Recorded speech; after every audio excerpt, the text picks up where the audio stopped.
Yeah, you guys listening, don't try to make it in music. Yeah, it's a business like anything else. It's an independent contract business. Each time you do a record for somebody, that's your job, and when it's over, everybody goes on with their lives. It's the same thing. It's if somebody hires you to lay tile in their house, it's over. Now, if they want to call you back to do more tile, or if they want to have you do tile for all their properties, that's how you progress. You have to look at it that way. Let me find the guy who has multiple tile jobs and will consistently give me work, or who's going to give me the most work. Those are the things. And don't quit trying to be rich. Quit trying to make it. Success is not money. Success is what got you the money. Money's just an after effect of success. One, two, yeah. Come on. 1, 2, 1, 2, 1, 2. 1, 2, 1, 2, 1, 2. Yes, sir, you are tuned in. This is for the SB1200, ASR 10s and NPC heroes. This is for the crate digging, loop getting, sound manipulators, the Fruity Loop reasoning machine innovators that pump the bass and frequently freak the kick in a stand till it slaps in your speakers. The sound providers that make sure the song is tight. Shout out to the producers, beats grinding live. Shout out to the producers, beats grinding live. Welcome to the Beats Grinding Life podcast with your host Siren, a weekly interview podcast with inspiring music producers, where every week you will learn from a different music producer how to potentially take your music career to the next level. Today's episode of Beats Grinding Life is brought to you by Audible. Get a free audio download and 30-day free trial at beatsbooks.com. Over 180,000 titles to choose from on your iPhone, Android, Kindle, or MP3 player. Some recommended readings by past Beats Grinding Life guests like 48 Laws of Power, 7 Habits of Highly Effective People, The Secret, Tools of Titans, and The Song Machine are all available with Audible. Once again, go to beatsbooks.com to get your free book.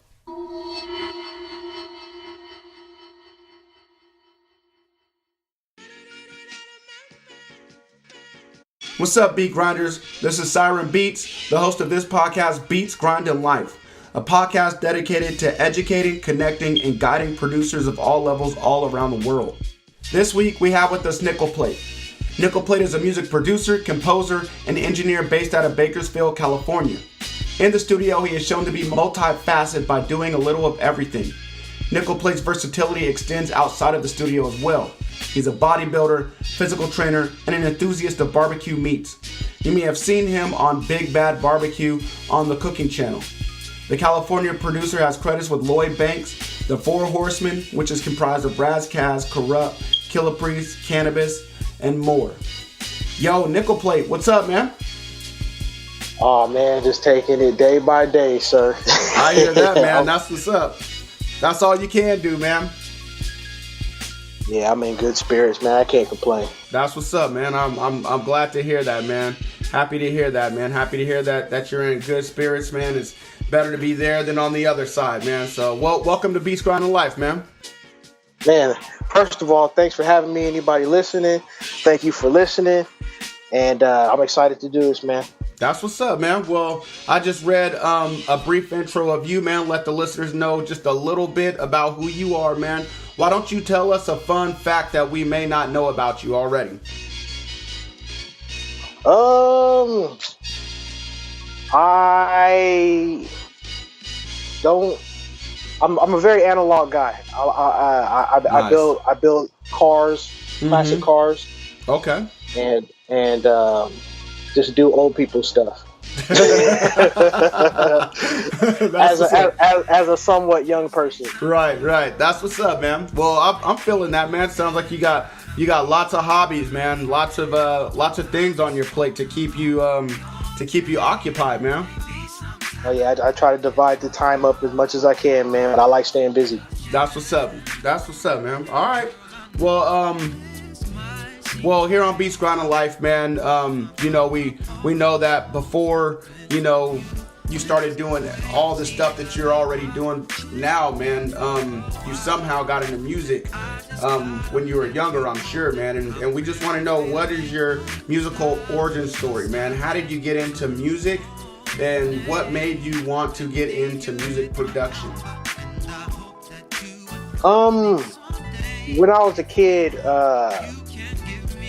we would in the summer we'd hop in the car and drive out of town somewhere. And my pops, he would have his jazz music or his soul music just on repeat. Nice. So like it or not, that's just what you were gonna hear. By the time you got to where you were going and back, you knew the whole album, you know. So it was one of those situations. So I don't know. I just always been a fan of music. Right. And at a young, all my siblings are 2 years apart. I have a younger sister and an older brother. Okay. So my sister, she started playing piano at a young age, and not too long after her, a cousin of mine was a piano teacher. Nice. So we all took lessons, and I just wanted to play basketball. So, and you know, I don't know how young I was. I was real young, so I was probably like maybe in third grade. So I was like, I'm cool on this piano stuff. So, right. Which was a mistake, a huge mistake. So I got out of it. So I stopped. So I stopped playing the piano, focused on playing sports, whatever. And my brother, but after watching my sister later on in life, he taught himself how to play the piano. Wow, that's what's up. And during that time, I was just into like hip hop crazy. You know, I got a stereo for like Christmas or my birthday or something, and I got a Walkman from my cousin because she was a spoiled one. She got all the cool stuff, so like a hand-me-down one. And I used to steal my older step cousin's tapes and dub them on the cassette player. And nice. I didn't know what I was grabbing. I would just grab stuff. But you know, at the time I was grabbing. What was I grabbing? I was grabbing AT Aliens. I was grabbing Tribe Called Quest. Nice. I was grabbing Tupac. You know, I was just grabbing the right stuff. You know, right. And I was just like, all I would do was play basketball or listen to music. Nice. So from there, it all came back around when I was about 14 years old. Okay. So I went with my sister to the back. She used to go take piano lessons at the back of this music store called Stockdale Music. And so one day, my uncle, he came into town, and he used to junk collector, right? He'd go to like secondhand stores. He gave me like a bag full of cables, like all different types of audio cables. I don't know. He gave me a bag of cables, right? So we fast forward time. I go with her to her piano lessons, and I see all the music instruments and all the equipment and stuff, and I got really interested in it. So I don't know, maybe probably because about a year later, high school. So my freshman year, I went with her to piano lessons, and I just remember talking to the guy, and I was like, he was just telling me how he played music and how it was liberating for him and stuff, and I just thought to myself, I said, I wonder if I could try that. So nice. I went home. And my sister had this little cheap like Casio practice piano, Yamaha piano, you know, with the speakers on. Yeah. So my brother, he used to have this software on his computer, and it was, I don't know if you're familiar with the program like WaveLab or something like that. It was almost like a little mastering program. And it's just like a little, like you could normalize the sound on audio files and okay. You know, you could do little editing in it, but it wasn't multi-track. Right. It was so he had this little crappy cheap microphone, little handheld microphone, and he would always like talk into it, and he would like slow his voice down and stuff like that, just messing around. Right.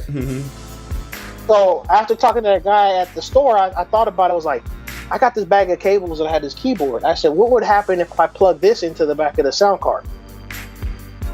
So I did. And after messing around for a minute, I was able to get sound through the computer speakers. Wow, nice. So I opened up that program and I hit record and I just started playing the drum pattern. And I did it for like 3 minutes straight. Mm-hmm. And then I went back, I started it over, and you could overdub over the same track. Mm-hmm. Dope.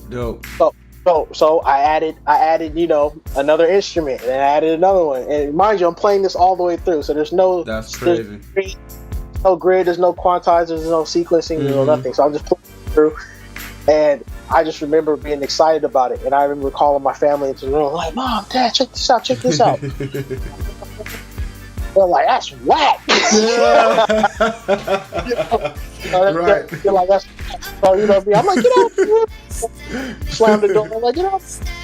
And then I remember this like it was yesterday. So I remember, being mad. Like I was really mad. Mm-hmm. And I remember going to my stereo tape deck, and I remember I had I can't remember who it was. I don't remember. It's not relevant, but I think I had like E40 or something. But Mm-hmm. I had an E40 song, and then I had my song I recorded to cassette tape, and I just remember playing it, Mm-hmm.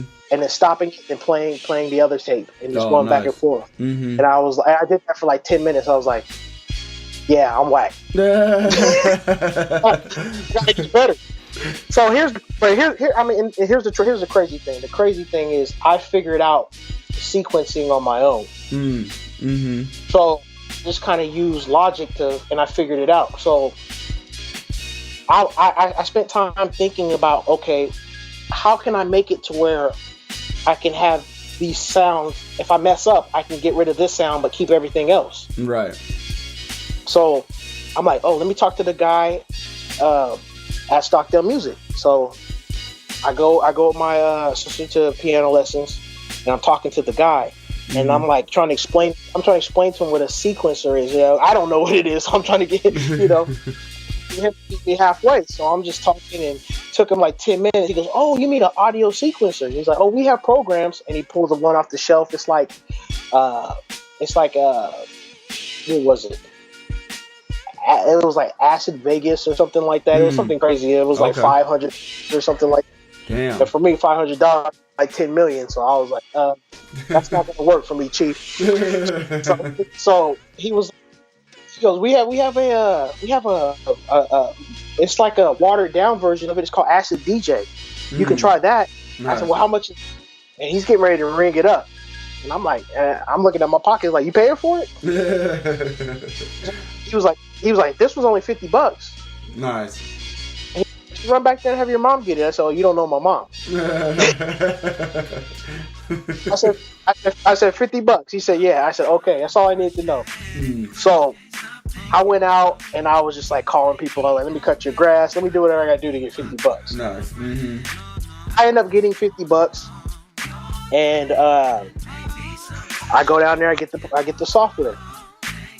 Now with Acid DJ, I had no MIDI controller or anything like that, so no audio interface. This is, I'm using a sound card and computer speakers. Mm-hmm.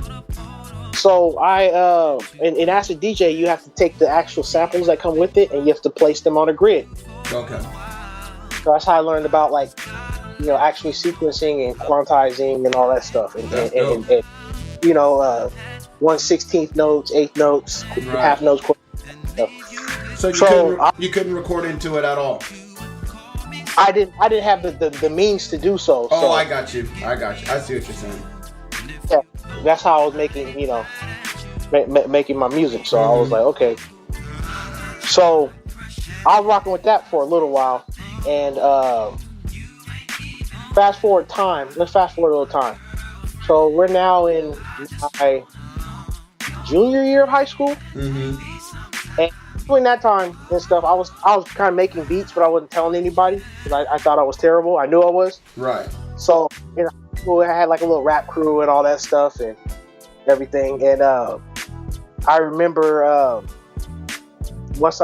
remember feeling like I was good enough, and I told my friend, I said, "Hey, I got beats we can use." He was like, "Oh, really? Let me check them out." And of course, he thought they were crazy. They weren't, but I'll tell anybody, man. Don't tell anybody. I'm waiting till I get some more money to get some better stuff. So what happens is Reason, Propeller Heads Reason, they dropped the beta of Reason, the very first one. Nice. Okay. And you could sign up and you could download it and you could test it, right? Mm-hmm. So I did that. So then after the beta was over, I downloaded the little free sample version they had. You could use everything in the program, but you couldn't save.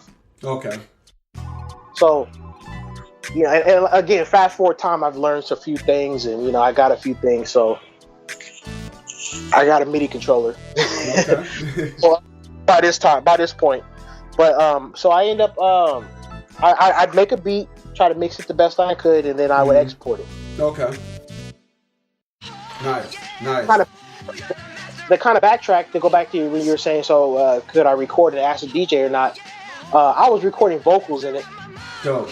Okay. So, yeah. So I had got a microphone from doing yard work and crazy stuff, and we were in the game from there. So I didn't look back. So yeah, high school I was making music and playing basketball. Okay. But yeah. So I was playing basketball, and me and the coach, we didn't get along too well. Mm-hmm. And it was close to the end of the school year. It was like maybe a few days left of school, and I remember running into him, and he was like, "Hey, I'm looking forward to see you out on the court, you know, for summer league and stuff, ready for next year." Right. And I'm telling you, this is like an 8 mile line. Like this makes me want to make a movie about myself. Not even in a just this line, the line. I remember this. We were by the student store. He said, "Hey," he goes, I'm gonna see you out there, right?" And I turned around and looked at him and I said, "Nah, man, I do beats now." And I walked away. Last time I ever saw him. That's crazy, man. So when did you officially like fall in love with? I mean, you were already in love with music, but when did you officially fall in love with music production? When did you know like this is my thing? That's kind of in parts. Like at an early stage, I loved it. You know, like I said, in high school, you know, that's why I was secretly doing it. I was just trying to get better at it. I knew I was like, okay, you know, they're telling me it's good, but it's not. Right. You know, and my family's still telling me it's whack. So. Right. But it's fun though. It's fun though, right? Yeah, it's fun, but they'll always tell me when it's good or I'm getting better, or you know, they would always give me that encouragement. So it's not like that's what's up. They were just like, get better, you know, figure it out. That's what's up, man. That's good that you had a support system like that, and you didn't have yes men around you. You had people that would tell you what was, you know, really up. They give you their honest opinion. And that's what you need when you're trying to grow as a musician or in any field. You know, you need people around you that are going to give their honest opinion, whether it's, you know, harsh or not. So that's what's up, man. You know, and that's really the key. That is the key. Mm-hmm. So I'm gonna fast forward a little bit because this could go on forever. But so high school. So my senior year, right? So I said junior year I had the crack version, or not even the crack version. I just had the sample version. Okay. And I forgot to mention, not only could you not export or save anything, but it would cut off after 30 minutes. Ooh. Ouch. So. But that makes you that makes you have to make beats fast. Yeah. So but it was irritating. Right. So the high school going to my pops, he was the computer tech there. Okay. And so senior year, you know, we were ahead on credits and stuff. So after like third period, you had nothing to do, right? Mm-hmm. And you know, I didn't have a car or anything, so I had to stay there. So he created a class basically. Okay. So I didn't have to sit in like study hall for hours. Right. So a couple of other kids that were interested in computers on campus, they took the class as well. And there's this guy named Mario, and it's like for the time. I mean, I graduated in 2002, so okay. So for the time, he was like, you know, He was like the ultimate computer hacker for that time. Dope. And he was over my shoulder, and I was in there messing with Reason in the classroom, and he was like, "What is this?" And I explained it to him and stuff, and I was like, "But I have this problem. You know, it cuts off after 30 minutes, but I'm gonna buy it eventually, someday." Right. So he really, and I just remember him. He kept staring at it, and I got up and stuff, and he kept going back to the computer. So like a couple days later, he comes into class and he goes, "Here, install this and do this, do that." So I did, and it stayed open. It went. It still couldn't export it, or you still couldn't save anything, but it stayed. That's what's up. So I was in the game from there. Yeah, that's what's up. Shout out to Mario, man. Put you on, Now, man. whatever Mario is, I need to try Mario. But nice. Mario. Well, yeah, that's what's up, man. I mean, it sounds like, you know, to start your journey. I mean, everybody has moments like that where, you know, they start off real small and, you know, start building and building from there. And sounds like it's no different with you. You started off with you said Acid. I keep wanting to call it Acid Pro, but what is Acid? What DJ? Acid DJ. Yeah, Acid DJ. Yeah. Nice. Yeah, and moved up to Reason, man. That's what's up. To the very first version of Reason. You're an OG. So. Oh yeah, the beta. Yeah, the beta. That's what's up, man. Well, when you first started off and when you were making beats, those beats that were trash, who were some of the producers that inspired you? Who were you trying to sound like, or who were you trying to emulate, or who were you trying to do better than? I mean, really, I was trying to. I wasn't even really focused on a specific producer. I had people I liked, but I mean, I was so focused on trying to get the technical aspects of it proper that and that's what really got me into engineering. I was so focused on like the timing being off bothered me, and the bass not hitting a certain way, and those things always bothered me. So I was more focused on those things. So right. Even though I started kind of producing and engineering like neck and neck, engineering always took precedence for me. And but some of my inspiration obviously is Dr. Dre. Okay. Nice. DJ Battle Cat. Nice. I got a story about that. DJ Quick. And Nice. And you know, and a bunch of East Coast producers, your regular guys. You know, that's all. That's what I knew about back then. I remember listening to AT Aliens. Maybe like right out of high school. Dope. And a friend of mine, he was I had been listening to it, but I was listening to it, and a friend of mine, he was from Atlanta. Okay. And he was telling me how they're producers. He's like, you know, they make their own music and this, that, and the third. And I didn't know that. I just thought that they rap. And so I became a fan of them. Dope. From that aspect. And from then on, I was always checking, always reading. I was always like, when I remember buying Reasonable Doubt. And the first thing I did, before I put the CD in, I went through the credits. Yeah, I just tried to recognize one person's name. If it didn't, oh well. Yeah, that's crazy that you say that, because I listened to Reasonable Doubt today, and I thought about looking at the credits myself, because I was trying to figure out, which producer produced this, and how I remembered all that back in the day just from looking at the credits and studying the credit, you know, the linings of the CD or vinyl or tapes, you know.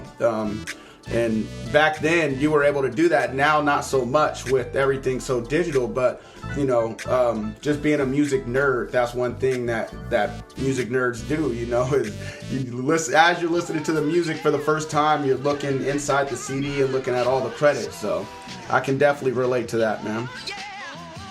Yeah, so like when I got into hip hop, when I got into to sampling and everything, that's what that was a big advantage for me already when I started digging for records and stuff. Nice. You know, Yep. Because I was always checking for credits, so I was early on checking for credits on records, and I'm like, oh, I recognize this guy. Oh, I recognize this. Oh, Gamble and Huff. Okay, now I know. All right, and you know, so I always study is the thing.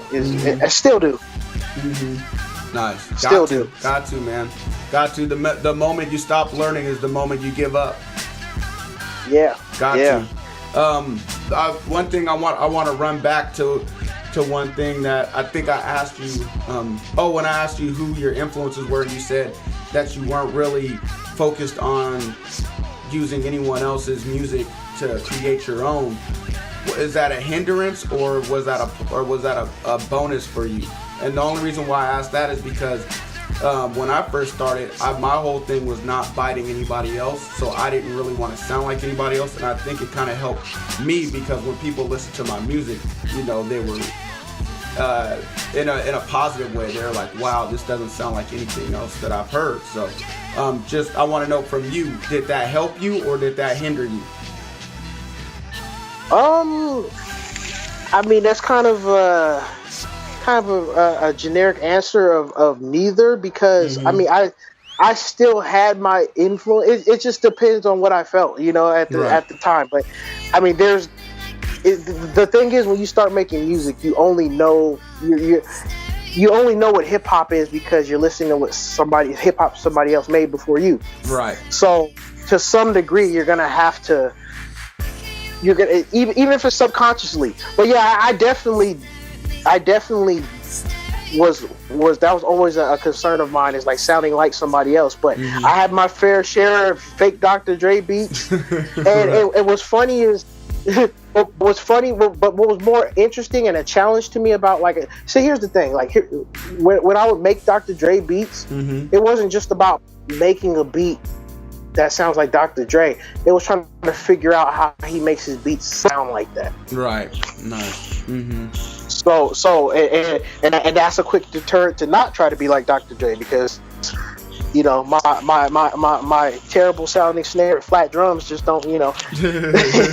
Right. He's on a SSL, you know, EG console. So I'm on a sound card.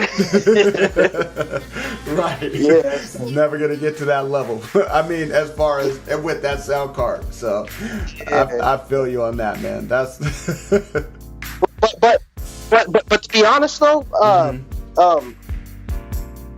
trying to emulate people made me better. Nice. But it also, and it just depends on the person, really. But it made me also want to be my own person. And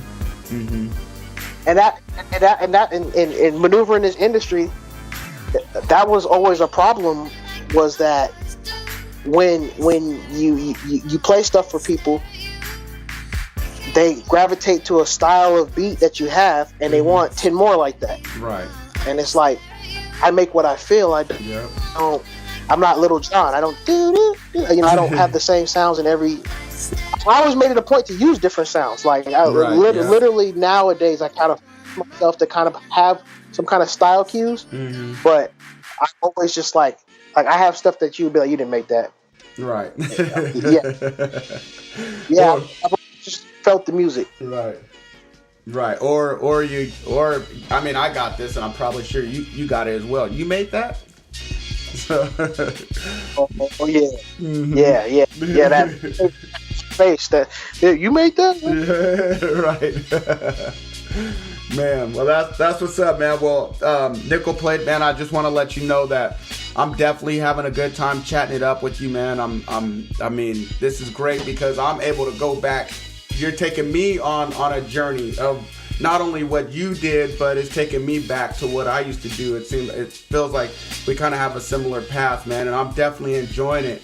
But I'm sorry to tell you this, man, but that's not what Beats Grinding Life is all about, man. I gotta try my hardest to try to make you cry a little bit, man, and I'm gonna try to do it right now. I'm gonna try to make you tuck your tail, put your head down, man. because I'm gonna make you tell me a setback or a failure that you've had, man. We've all had setbacks and failures, but the good thing is that setbacks and failures make us grow as not only people but as producers. So I'm sure that there's some beat grinders listening that are going through some hard times, man, and maybe one of the failures or setbacks that you've had can probably help them out. So if you don't mind just sharing, man, something that you've had that you've been able to bounce back from, that'd be great. Okay, first of all, anybody listening, man, you have to take losses to win. Yep. For one, it makes winning that much better. It makes your thought process, your learning process stronger, and it also helps you see those mistakes and prevent those mistakes in the future. Right. I mean, you have to have it. Yep. You know, it's life, and you have to say, I'm going to get past this, and I'm going to feel different about it. I'm only not going to feel different about it if I dwell on it. Yeah. Oh man. But if you haven't taken losses in this music game, you haven't gotten deep enough into it, or you're not taking enough risk, or you're just carte blanche, married into the family or something. You're godfathered in, you know. Right. So you gotta take L's, man. Nice. Well, what's one of those L's that you've taken?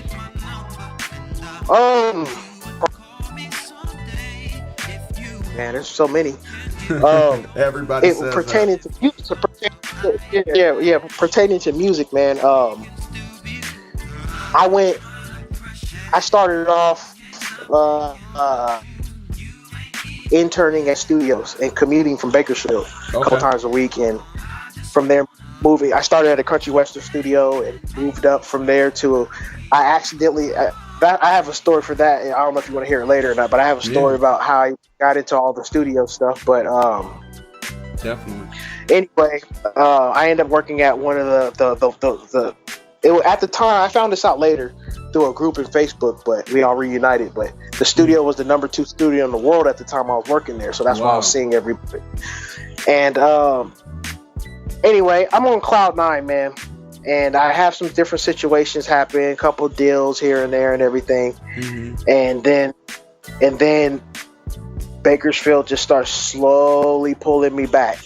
And it wasn't pulling back. Like, I could have stayed where I was at and everything, but, you know, I'm a person that likes to look towards the future. Okay. I'm like, okay, well, you know, if something doesn't happen by this time, I need to make sure I have A, B, and if I don't have A, B, and C, then something's got to be put on hold, or something's got to be, it's got a workaround, whatever I have to do. Right. You know. So Bakersfield was just slowly had a rope around my legs, man. Just pulling closer and closer. Man. And I was moving closer and closer back, and I moved back to Bakersfield. And mind you, I went from working in these large studios and to being signed with DJ Battle Cat. Wow. To all types of stuff. And then I'm back in Bakersfield. And this was right. So this was like I want to say this was end of 2000, close to the end of 2007. Okay. Oh. 2008, whatever, new year, new me. You know how the girls say that. So, you know, I'm just, you know, getting my sea legs back, and you know, I'm still making music. So I remember I'm like, okay, it's time to get back on, pick yourself up, get back on this grind. Right. So what if you're here now? Met a lot of people that are there. Yeah. So let's get to it. So I'm jumping on these phones, talking to people and stuff. And then you realize that, especially at this time you still had super producers. You still had like Timber, all and Pharrell, and now it's a collective and music's made. At least the bigger records are. So it's more of a team effort now. But back then it was, I might help you out, but I'm not going to put you in front of me. Right. Yeah. I really got a taste of that when I'm not there next to somebody to be competitive. So I was, okay, I got to figure out a path.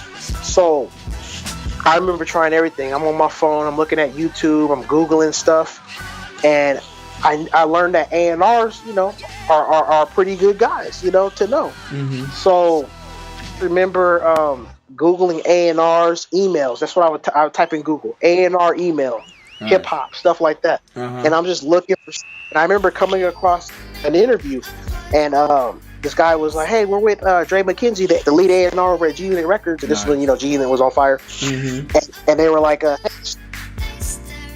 so what do you do exactly?" He's like, "I'm an A&R, this, that, and the third, blah, blah, blah." And mind you, I'm trying to get over feeling terrible, man. Like, you know, for being back in Bakersfield and like nothing's happening. Right. So I'm just, you know, and I'm ready to exit out the video, and they're like, and the guy's like, "So we heard you take music from anyone," and he's like, "Yeah."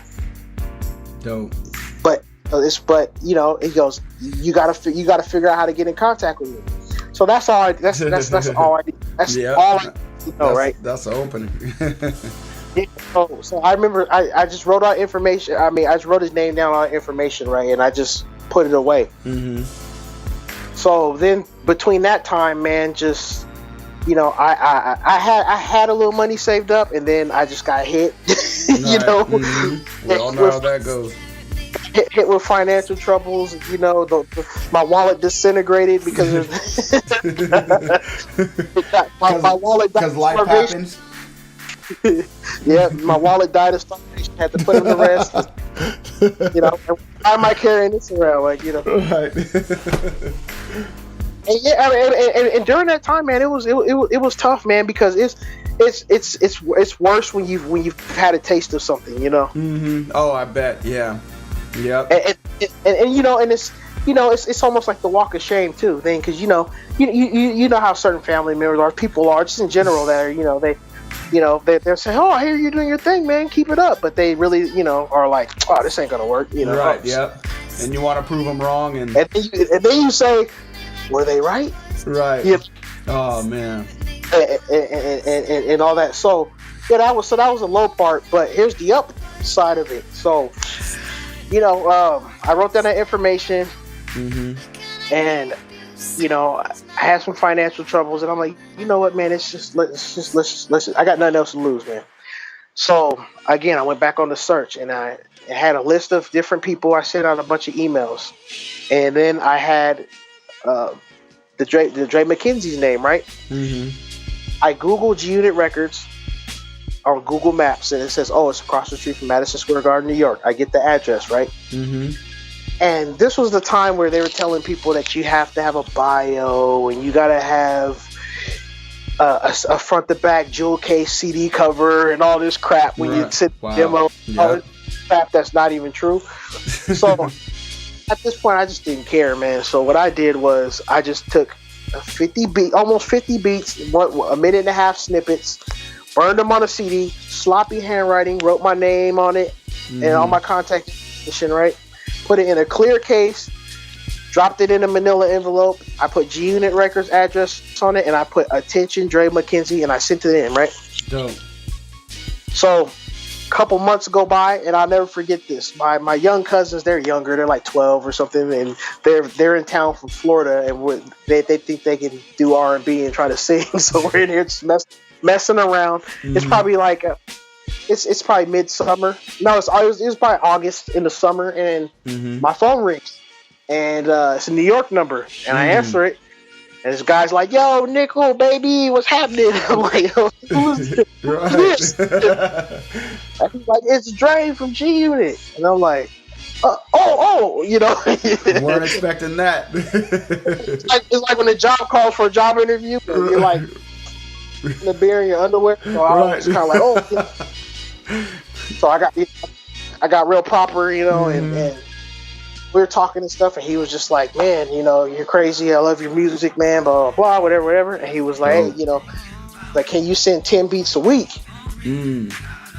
Guys. And I looked at my little cousins. I had on loudspeaker. They looked at me. They don't know what's going on. And I said, "Yes, I can." Yes, I can. I'll send you some claps if I have to. Nice, man. Damn. All right, so that was the upside to it, and that's kind of how I started. on the East Coast. That's what's up, man. I mean, damn, what a bounce back, man. I mean, you pulled yourself.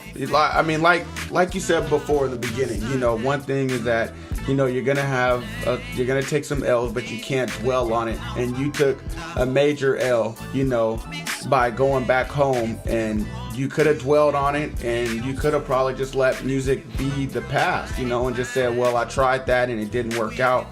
But, you know, you didn't. You pulled yourself up by your bootstraps, man, and you said, I'm gonna make something happen, and you did by hitting up Dre McKenzie. And you know, I'm not sure, you know, if this is what happened, but it sounds like this is how you got your Lloyd Banks placement. Yeah, it is. Wow, man, that's awesome, man. That's what's up, man.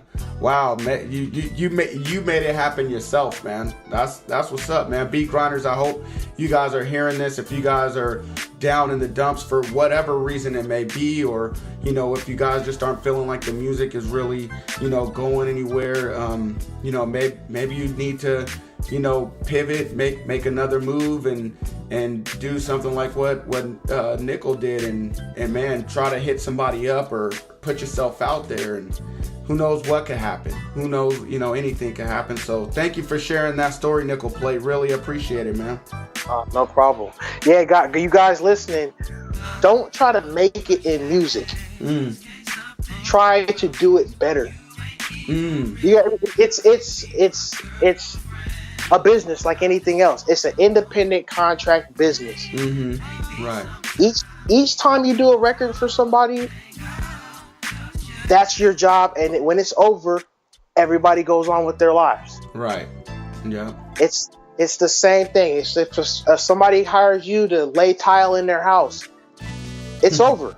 Now, if they want to call you back to do more tile, or if they want to have you do tile for all their properties, that's how you progress. Right. You have to look at it that way. Let me find the guy who has multiple tile jobs and will consistently give me work, or who's going to give me the most work. Those are the things. And don't quit trying to be rich. Quit trying to make it. Success is not money. Success is what got you the money. Nice. Money's just an after effect of success, and that's just only one of them. I love that, man. Wow, that's what's up right there, man.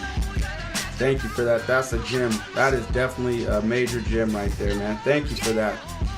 All right, man. Well, man, you may have answered this question just now. I'm not sure, but we'll find out, man. I want to hop on the other side of it. I try to make you cry, man. I try to make you tuck your tail, but it didn't work. It's never worked. One day it may. I may get somebody to cry on here, but not you. But I want to know, man, what is the greatest moment that you've had in your career, or your crowning achievement?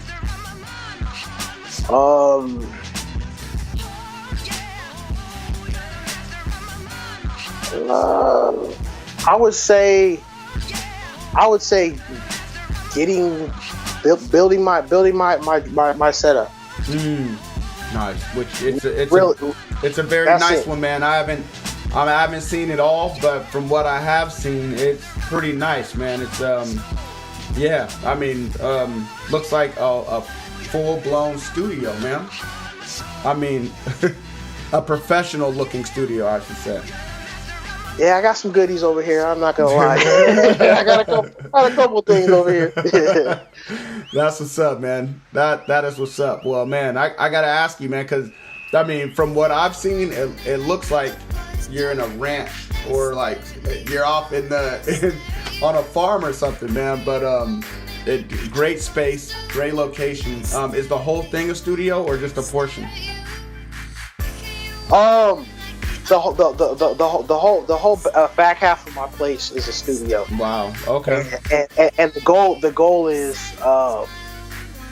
is to I have a lot in the back, and the goal is to build a facility there. That's what's up. That's the hopefully the pretty near future goal. So that's what's up, man. Well, it sounds like, you know, it sounds like a great accomplishment, and it sounds like you have an even bigger, more accomplishment on the way. Yeah, I'm trying, man. It's you guys out there listening, man. nobody can tell you your music. Nobody can tell you your music's not going to be listened to by the people. You just have to figure out how to get it to the people. Right. Anybody can. You know, this is the year of the independence, man. So, you know, it's quit relying on other people while you're waiting on those jobs. Work. Nice. Yep. Put as much effort as you put into making beats, getting your beats out there, connecting with people. You have to network. That's what's up, man. That's what's up. What do you think are the most effective ways to network? I mean, we probably all know, but I just want to know from you, you know, because now networking has changed so much with, you know, social media and the internet. But what are some effective ways of networking that you use?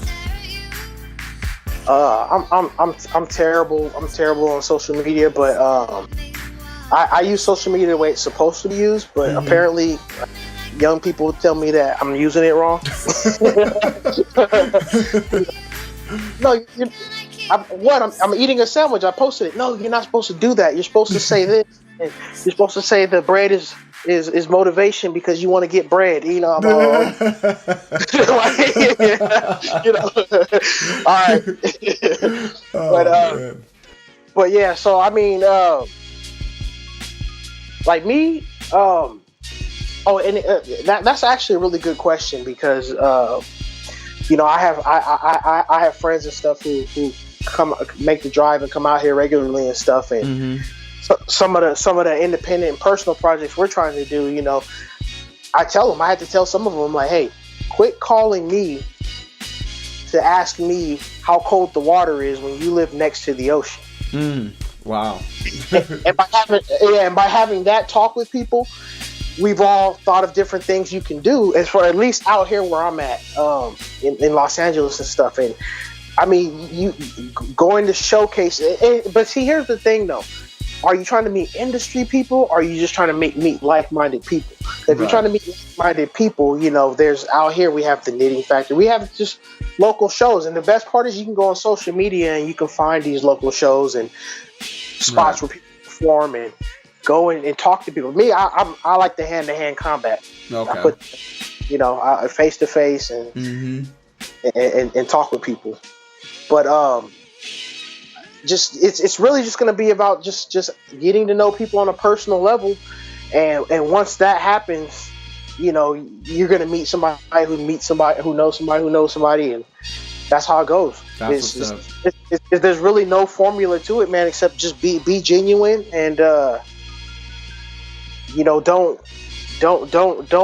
look at people as just a tool or an opportunity. Nice. Because you never know who you're talking to. Right. And when you're in places like Hollywood and the Valley and stuff where all these music studios are and stuff, you know, it's a different thing. Where I come from in Bakersfield, it's like, oh yeah, I was talking to The Rock yesterday. You're lying. You know, right. If you're in Los Angeles, you could be talking to a garbage man, and you go, "Oh yeah, he's my step cousin." Right. Wow. and then pull the pictures up on you. Right. So you just, you know, it's don't look at everything as an opportunity or a stepping stool. You know, I mean, here's the thing: you can, but most of the time, it's just the saying, the brightest bulb burns out the quickest. So that's usually what happens. You're in the game. You're out. Yep. That's crazy, man. That's what's up. The last guest on here, Trap Jesus, was saying it's important to find friends first off, and then make music with your friends. You know, don't just try to find people to make music with, because the best music comes from making music with people that you know and you genuinely get along with. You know, if you make music with somebody that you hate, the music may not even be that good. Yeah, it kind of just sounds like what you were saying, you know, just be genuine as far as trying to meet people and get to know people, so, and not look at it as a tool or opportunity. I mean, but that's actually, that's 100% the truth, because it's like, you know, I've worked with tons of session musicians and blah, blah, blah, blah, blah, but as you can see, my most recent post, I've been working with a drummer and a bass player, and the bass player, I've reconnected with him I've known him since I was a child. So, nice. And it's funny, man. We haven't like seen each other face to face. We talk on social media stuff, but we haven't seen each other face to face in years. And we're just on the same page. Like I don't really have to tell him what to do with the bass. We're just locked in. It's weird. Yeah, man. That's that connection, man. That's what's up, man. Wow. All right, and I did see that post, by the way. I know you guys got some heat coming pretty soon, man. Hopefully we can hear what's all coming together. So yeah, maybe have to do another project in the future. Yeah, okay, that's what's up, man. Well, here on Beats Grinding Life, man, we're all striving for greatness. It sounds like what you're doing, man, you're on your way to greatness, man. So we just want to get a little taste, man, of what you do in a typical day, so that way we can try to apply that to our day. They say you mimic great people and you can one day become great yourself. So what are you doing, man, in a typical day? It varies, but the first thing I do is fitness. Nice. I get health is wealth. Right. Yep. No, like you don't want to crack number one on the billboard and have a stroke. So right. And trust me, this coming from a guy that used to be damn near 300 pounds. Ooh, so you're kidding. Damn. At 6'2", though, I carried it well. Right, but I'm just saying, man. I mean, I've seen you, man, and I would never be able to tell that. Yeah, so you got to stay healthy, man. You got to stay healthy. So yeah. So I mean, fitness first. I have an LLC. I'm involved in the fitness industry, of course, and music projects. And building vehicles, man. That's really just make the money first. Anybody listening, man, never put your music above the money. For the simple fact that if you've been doing it long enough to where you have the skill set, the level of skills to be competitive and make money in this music, you just need the connections. You have enough music. You don't think you do.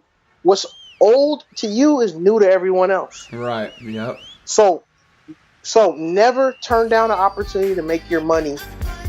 Start a business or get a job. It doesn't matter. Do what you got to hustle. Whatever you got to do. Whatever you got to do to propel yourself forward.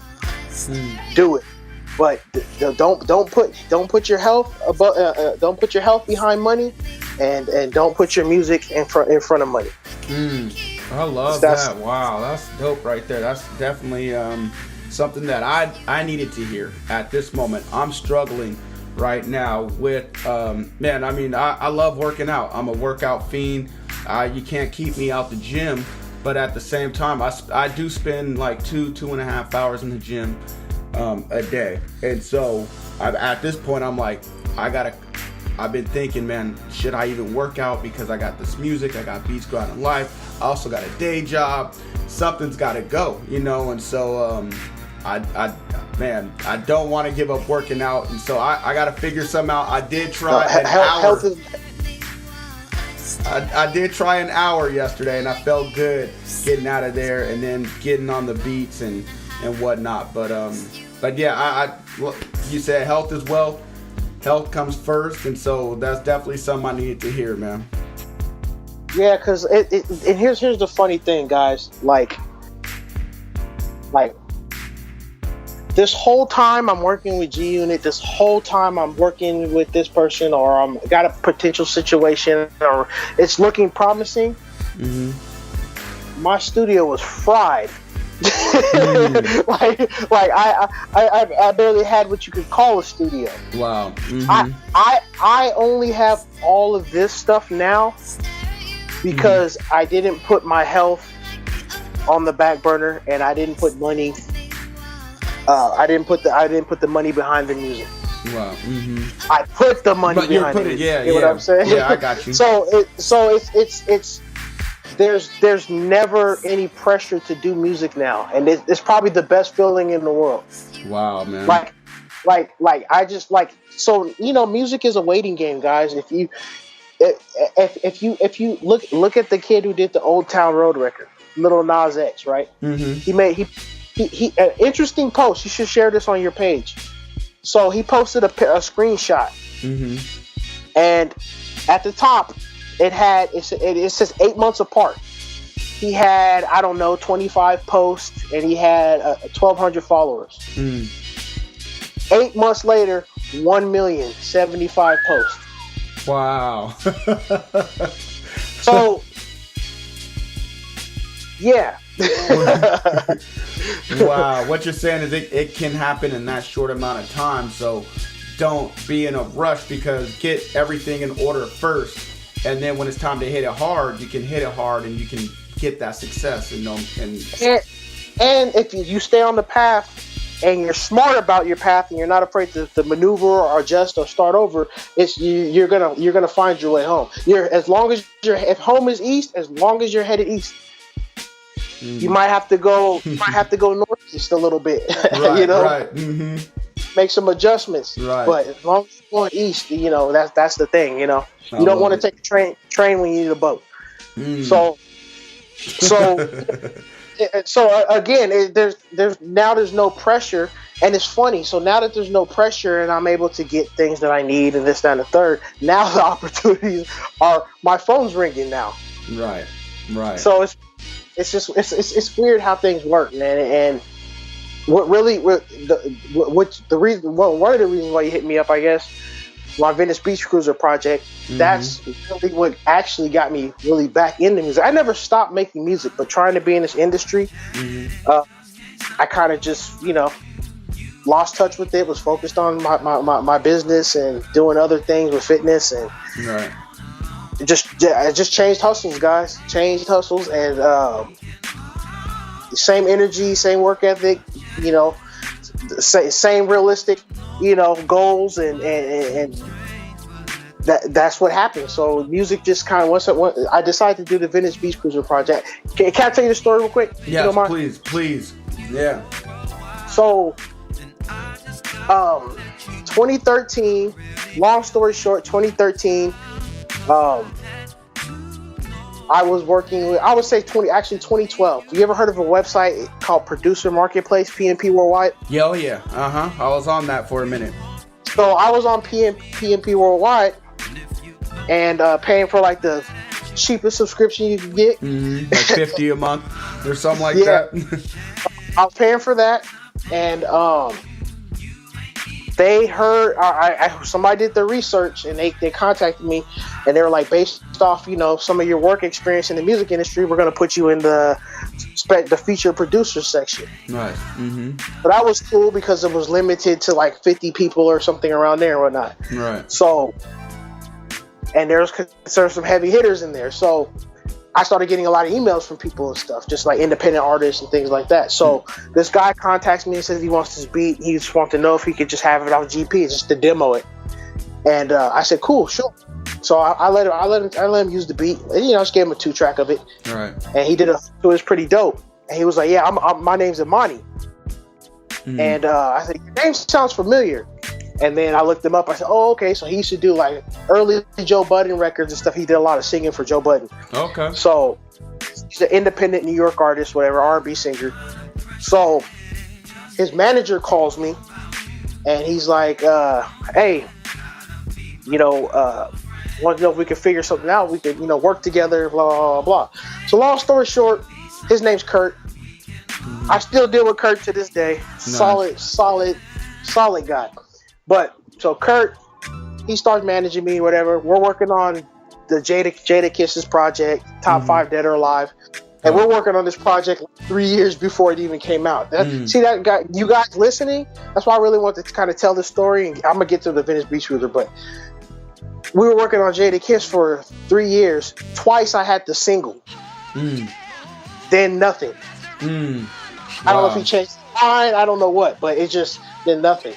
So that's when I decided to get on PNP Worldwide. Between those waiting periods, we're gonna. No, that's after. But that's when I decided when I was on PNP Worldwide that I was gonna continue to really push, because we were working on the Data Kiss and all this stuff. It looked promising. Okay. So you guys got to at least get enough money to pay for your P&P Worldwide, so you got to hustle. Mm-hmm. Yeah. But anyway, so that was just an up and down thing. So Imani goes to a studio, and there's an independent artist out there named Christian Dior. He's a Dominican guy, and I guess he's got a street buzz in his area. So he hears the track, and he's like, I need this, I gotta have it. So his people call my manager, and they're just like begging it, and like, we gotta have this track. We don't have a lot of upfront money, but we have something, can we? So we just negotiated, we figured it out, and they were like, okay, thank you. And they're like, we're gonna have your song on the radio, within a week. And I'm like, oh yeah, whatever. Yeah, cool. Thanks for the money, man. And a week later, it's on the radio. Damn, that's wow. Yeah, there's a YouTube video of DJ Enough spinning it on live on the radio. That's dope. And you guys listen, you know what that means? That's an ASCAP check. That's called BDS. That's an ASCAP. That's so. They had it spinning like crazy on Power 105 and Hot 97, because he was, all the DJs up there, Dominican, Puerto Rican guys from the neighborhood, so they were just like playing it back to back to back to back. That's dope.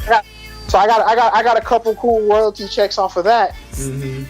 Cool for me at the time, so I was like, oh, okay. So I got charged up by that, but then just G Unit was falling apart. And then the Jada Kiss thing just wasn't really getting anywhere with that. And I was getting really deep into this fitness stuff with a supplement company, long story short. So anyway, back to the Venice Beach Cruiser, how that came about. So it was about 2014, I would say. It was the end of the year. And I was like, I'm just going to put out a project. And so I just felt inspired. And I said, I'm gonna do just all like sample based, and I'm just gonna go in. So I made most of the project in a week.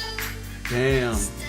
So I just knocked it out, right? I didn't want to think about it. I didn't want to try to make it sound. I just want to just knock it out. If I was feeling something, cook, and as long as it's decent or as long as it's good, drop it in the folder. So I did that.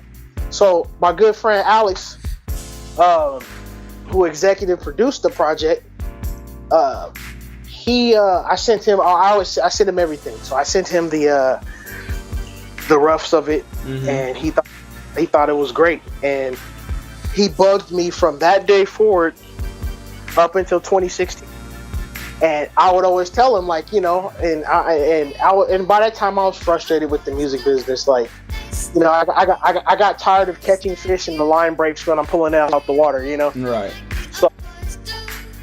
So, but everything else was doing well. So I'm still in good spirits. But so I remember I'm walking around outside on my phone, and this is early 2016.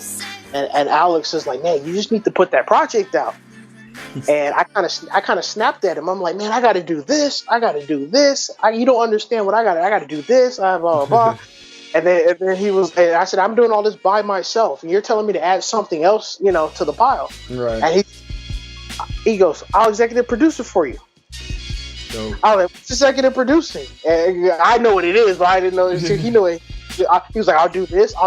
And he typed up a whole criteria. I'm sorry, he texted me, what he would do or whatever, and I was like, okay, let's go. He helped put I gotta thank him, man. I really do. So we put the project together. All the graphic design, I did all that. So put it together, and I dropped it on D-Day because that was like my return. Oh, dope, man! It's a dope project. Beat Grinders, if you guys have not heard it, definitely go check it out. Venice Beach Cruiser. It's on what platforms is it on? It's on Bandcamp. That's where I heard it. Nikkel Plate, Bandcamp, yeah.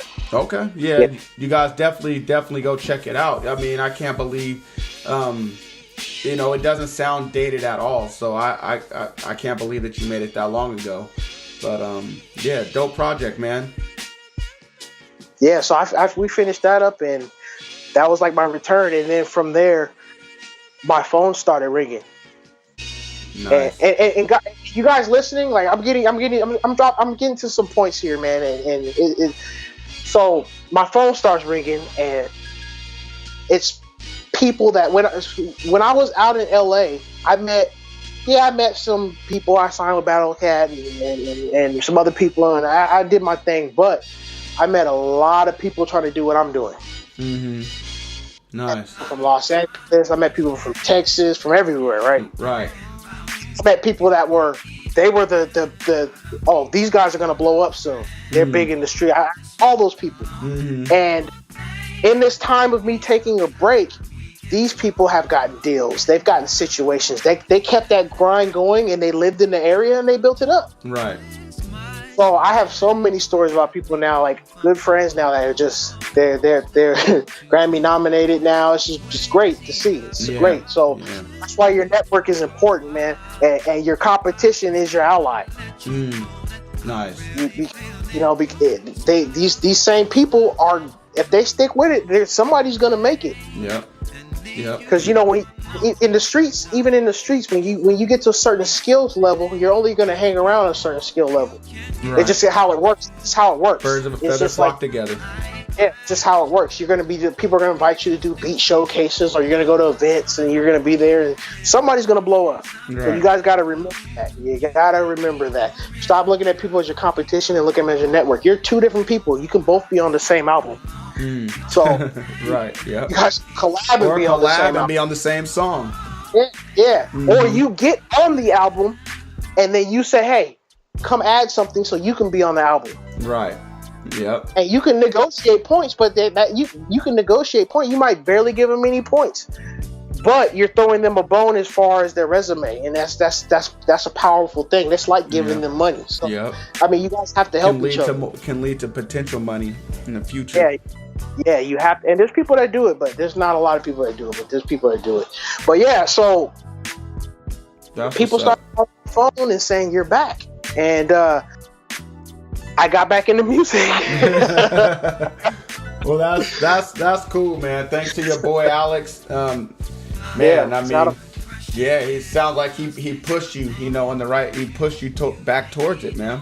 That's what's up. Sure, he did. So, yeah. All right, man. We're here. Yeah, man. And thank God for it, man. Thank God for it. You put out a dope album, and it looks like you're gonna be doing a lot more than just that. It looks like you're consistently working, and and you're right back on your path, man. Yeah, thanks, man. Yeah, we got some things lined up, so we will be looking out for it, man. Either way, something's you're gonna hear something either way. So all right, man. Well, this next portion of the interview, man, we like to call in the studio. We can't personally see your studio right now. We can't even be in your studio to make music with you, even though you said it's big. It looks like a big studio, but there's a lot of us listening, and we would all love to be in there, but you just can't fit us all in there.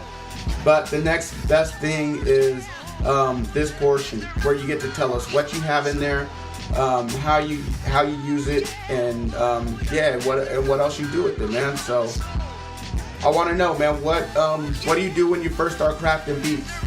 Do you have any kind of set ritual or anything? Do you like to turn off the lights, turn on the lights, have a cup of coffee, have a drink? What do you do when you get in there? Oh, the first thing I do is I go to screenshots or I go to voice memos. Okay. Screenshots, I'm guessing there's an app on your computer? No. I like when I listen to music or I come across information that's beneficial to me making music, I screenshot it. So nice. So I might be reading an article on a mic technique. Nice. So I'm like, okay, a Blum line mic technique. I'm gonna try that next time I'm in the studio. I screenshot it.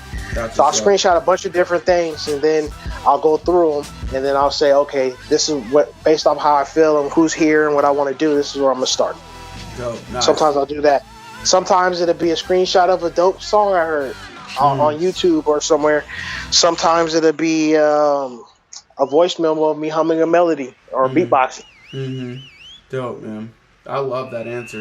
We haven't heard that one yet, man. But I love that answer. That's what's up, man. Like you said, you're always a student. You're constantly studying, and then you're applying, because I mean, we've all heard this before. Knowledge is power, but it really isn't unless it's applied. And so you're taking that knowledge that you're learning and you're applying it every day in your music production. So that's what's up, man. That's a great answer right there.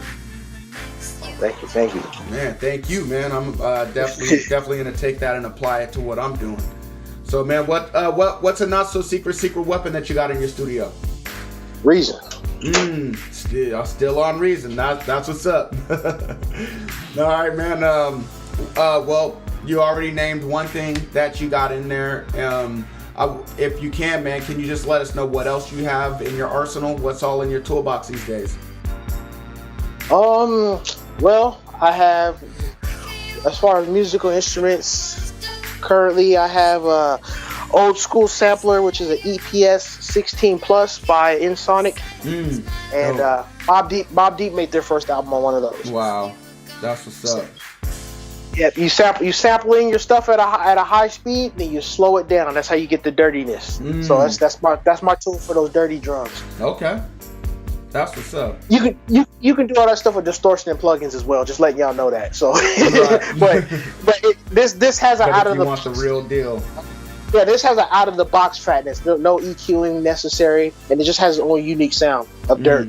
So if you want that specific sound, that's what you go to. Okay. I have one of those. I have a Nakai S1000. Okay. Like notably used by RZA. In early DJ Premier, but I have the rare keyboard version. Wow. So okay. I found that, so that's crazy how I found that. Yeah, I've never heard of that. Yeah, so it's a tank, man. It's put up. It's too big. I have an SB12. It's in the back. Okay. It's not the 1200. I wish I had the 1200, but this one only has like 13 seconds to sampling time, but it sounds dope. What else do I have? Drum set. Dope. I have a 5-string Fender jazz bass. Nice. I have a cheap but effective Squier Fender Strat guitar. Okay. I have a powerful yard sale organ or offer up organ that I got. It's like an electronic organ. It's not like a real organ. Called a Kimball EP1. Okay. By Electra. So it's the cabinet on here. The bass is so crazy.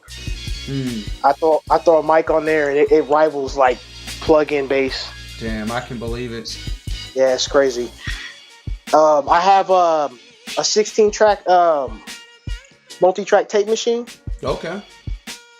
Which is a Fostex B16. That's one of my pride and joys. Yeah. I don't know if you've ever heard the group Hiatus Coyote. If you haven't, look them up. I will. It will blow your mind. Their musical abilities. They're from Australia. But I'm a fan of their engineer, Nick Herrera, and he did some of their records on the B16. I didn't find this out till after I bought one. Oh, really? It solidified my choice. Yeah. So, yeah. It's half-inch tape. Tape is a whole nother animal. I love it. Yeah. I'm trying to get a I'm machine. one of those guys. Yeah, I'm one of those guys that believes there's a difference. Yeah. So I'm like a conspiracy theorist that thinks aliens are real. Like, like, I mean, there is though. There's facts behind it. Yeah. Also, guys who are interested in tape, look an engineer named Steve Albini. Okay. He's responsible for like Nirvana. He does Nirvana stuff and a group called the Pixies. That's another thing, guys. I know this is beats. Heard the Pixies.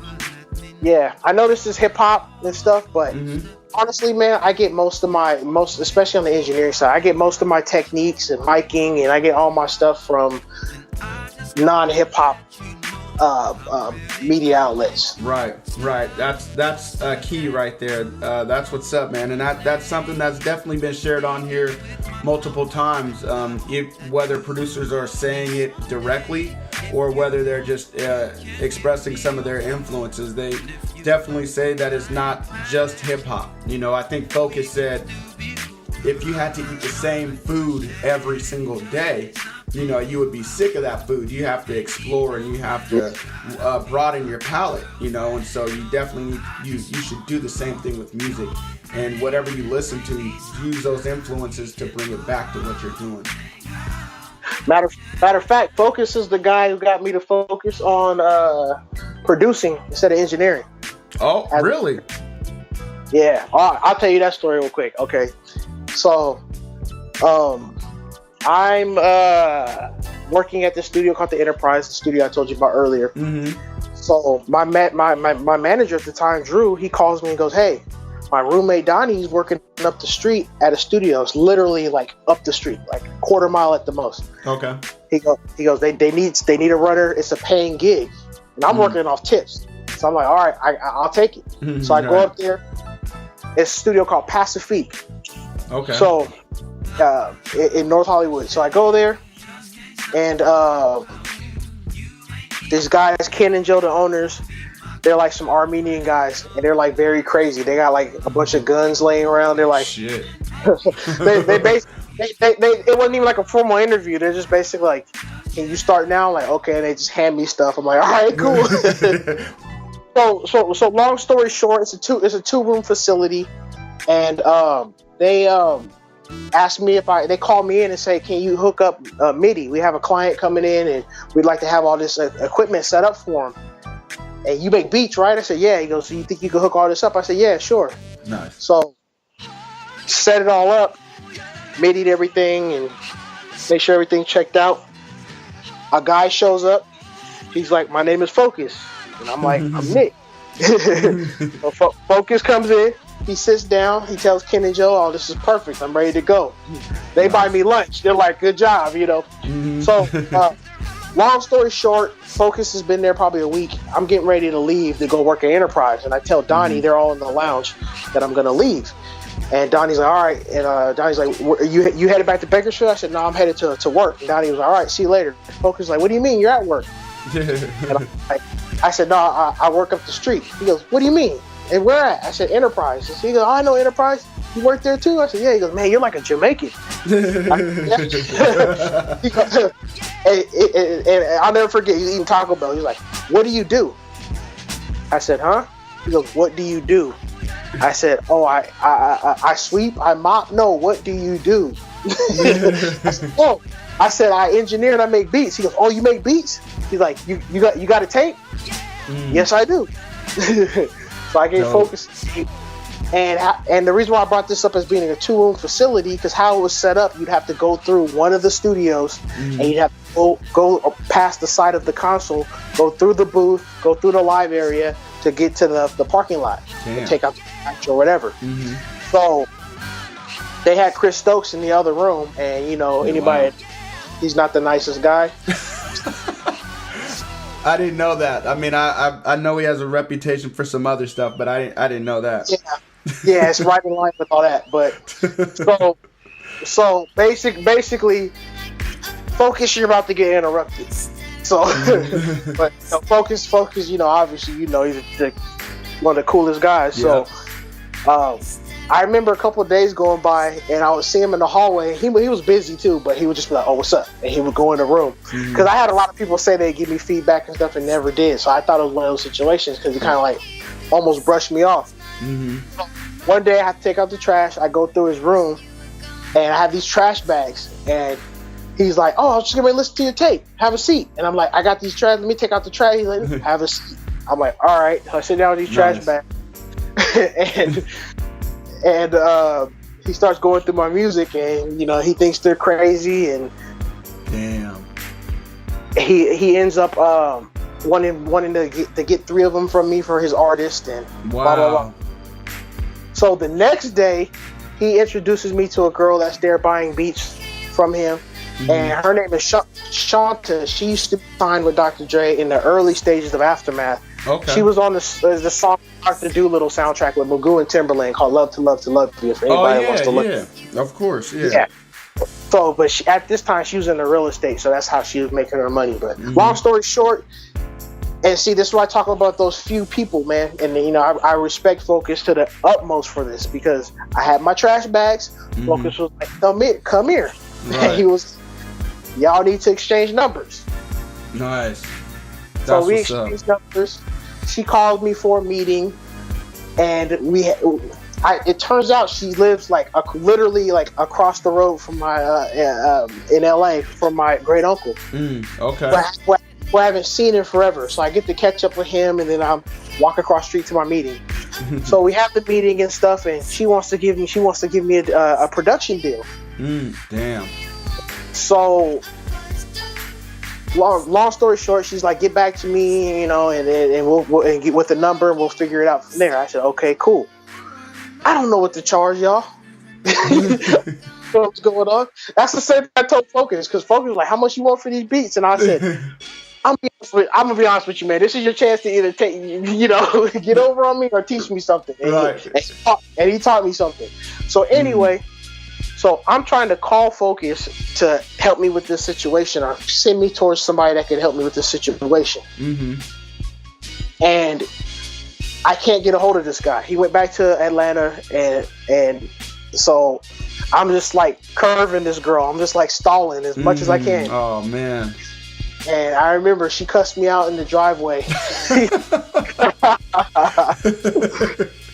And of course, you guys listening, I get a hold of Focus after the fact, and he's laughing about it. He's like, "Oh, who cares?" Anyway, man, you know, right? There's plenty of fish in the sea, man. That was just, you know, that wasn't even a big deal, right? But at the time, you know, he was trying to set up his label, and he was, you know, wanting me to, you know, A-Fam Records, and you know, like, you know, maybe we could talk and put you down with A-Fam and all this stuff. So he was like, you know, you need a manager. So this is how I found Battle Cat. So my brother was going to USC at the time. Okay. And he lived like way out. He lived like in East LA. And he was going to go abroad to do his junior year in Italy. So he had an apartment with a few months left on the lease. And he was like, you can take it over for now and run the lease out. You find a way to pay for it, you can keep it going. I'm like, okay, cool. So every day I'm on the hunt. But I'm throwing around Focus, and, you know, I'm throwing around some stuff. So people are taking meetings with me now. Nice.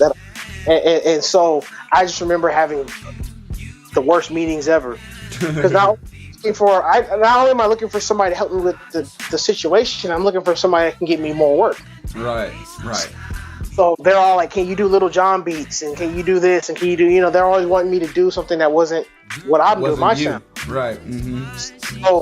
So that it was kind of frustrating. So my hub, so in Los Angeles, you have the Hollywood Hills, right? On the back side of the Hollywood Hills, you have Studio City, the Valley. That's where Universal Studios and everything's at. Okay. So on the Valley side, though, there's a lot of recording studios. But then that's where most of the recording studios are. Okay. They're in the. But so anyway, I used to go to this guitar center in the Valley that was like my hub when I was out, because home was so far away. Right. I would just kill time there. Hopefully I could network with someone, or get a hold of one of my producer friends, rapper friends, and go to their studio, or whatever I could do. Just to not be productive for the day. So I remember being frustrated after having this meeting. Now, the night before, a couple of days before that, I was on Google, and I would just type in DJ Quick. I would type in my favorite producers, and I would just try to find a contact on them, or just even see what they were up to. And I hadn't heard anything from Battle Cat. So I remember searching Battle Cat. You know, Google was newer back then. Right. So I'm going through, this is like probably 2004 or 5. So I'm going through the Google pages, you know, page 1, page 2, page 3. Right. I think I was at like page 9 or something like that. And I end up scrolling down, and I see this guy. It says his name's D-Cat with a D. and he manages Battle Cat. Okay. So I called D-Cat, and he's like, of course he's going to take a meeting, you know. Right. Everybody wants to get a percentage of the signing bonus. So he's like, okay. So he takes a meeting with me, and he's involved in publishing with a lady named Rhonda. So I go to their office. He's trying to impress me, of course, and everything, and he shows me that he can do the deal and blah, blah, blah. So I said, all right, let's get it done. So he prints out the paperwork and gives me the rundown. And he goes, by the way, can I hear some of your beats? I said, yeah, sure. So mind you guys. Did all this without hearing your beats. Without hearing my beats, because he's just like, I hope you close that deal. Let me get my money. Wow. So he listens to my beats, and he thought they were great. So then he starts getting on the phone, calling people. He starts telling me, he can get this person to do a hook on this for this much, or cheaper than that, or free, and he's trying to impress me. Right. So he calls Snoop Dogg on the phone, and you can tell like Snoop Dogg is kind of like, why you calling me, dude? Right. So I actually got to talk to Snoop for a quick second. That was cool, dope. But he was trying to sell me the poison. Right. So everything was cool. He was like, how would you like to sign under Battle Cat as a producer? And I was like, come again? So he was like, yeah, he already has a protege that signed under him, a guy named Amp from Arizona. And he was playing me some of Amp stuff, and then he was like, I think you'd be a perfect fit. You kind of, you got the feel, but you're on a different wave. And I'm like, all right, yeah, cool. I'm with it. He goes, look, let me print you out some more paperwork. Oh, man. And so boom, I'm ready to go, right? So he sends me on my way. And in the meantime, he tells Battle Cat about me, plays him some of my beats or whatever. Battle Cat, loves the beats and everything. So it's all, we're ready to go. Yeah. So he's like, I looked the contract over, and here's the problem. I'm finding mistakes in the contract. Oh, man. There's a problem. I'm finding mistakes. So I have other people look at it in my family. They're finding the same mistakes. So I had a couple issues with some things, like some insurance things and things of that nature on the contract. So, earlier on in high school, when I first started making beats and stuff, I was making beats for my step cousin. Okay. And my uncle, which was the stepson, he was like managing them and taking them down to Hollywood to do showcases and all that stuff, right? Nice. So I went to my uncle, thinking he could, give me some insight. Right. And he was like, man, he goes, I never got that deep into music, and I've been out of it. What I was in, I've been out of it forever. He goes, I can listen on the phone, and if I hear anything weird, I can point it out for you. Just give him So I call him, and we get into this big argument over the insurance thing, because I basically called him out and said it was, crooked and blah, blah. He was right. I mean, he just printed out a generic contract. He never took the time to edit it, is what it was. Wow. And that wouldn't even apply to what he could do. Right. Didn't try to change anything up or... Wow. Yeah. So we got to this argument. He hangs the phone up on me.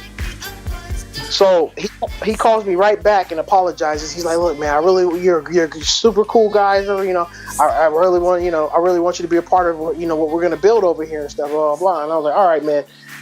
And he goes, "You can change whatever you want. I'll sign it. Just do whatever you want." Damn, that sounds like desperation.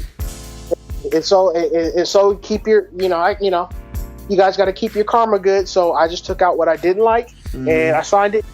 He didn't even read it. He signed it, shook my hand, and it was an adventure from there. Matter of fact, I connected Focus with Battle Cat. Wow, that's crazy. Yep, at DCAT Studio on the phone. Wow. That's what's up. That's what's up, man. I love hearing stories like that.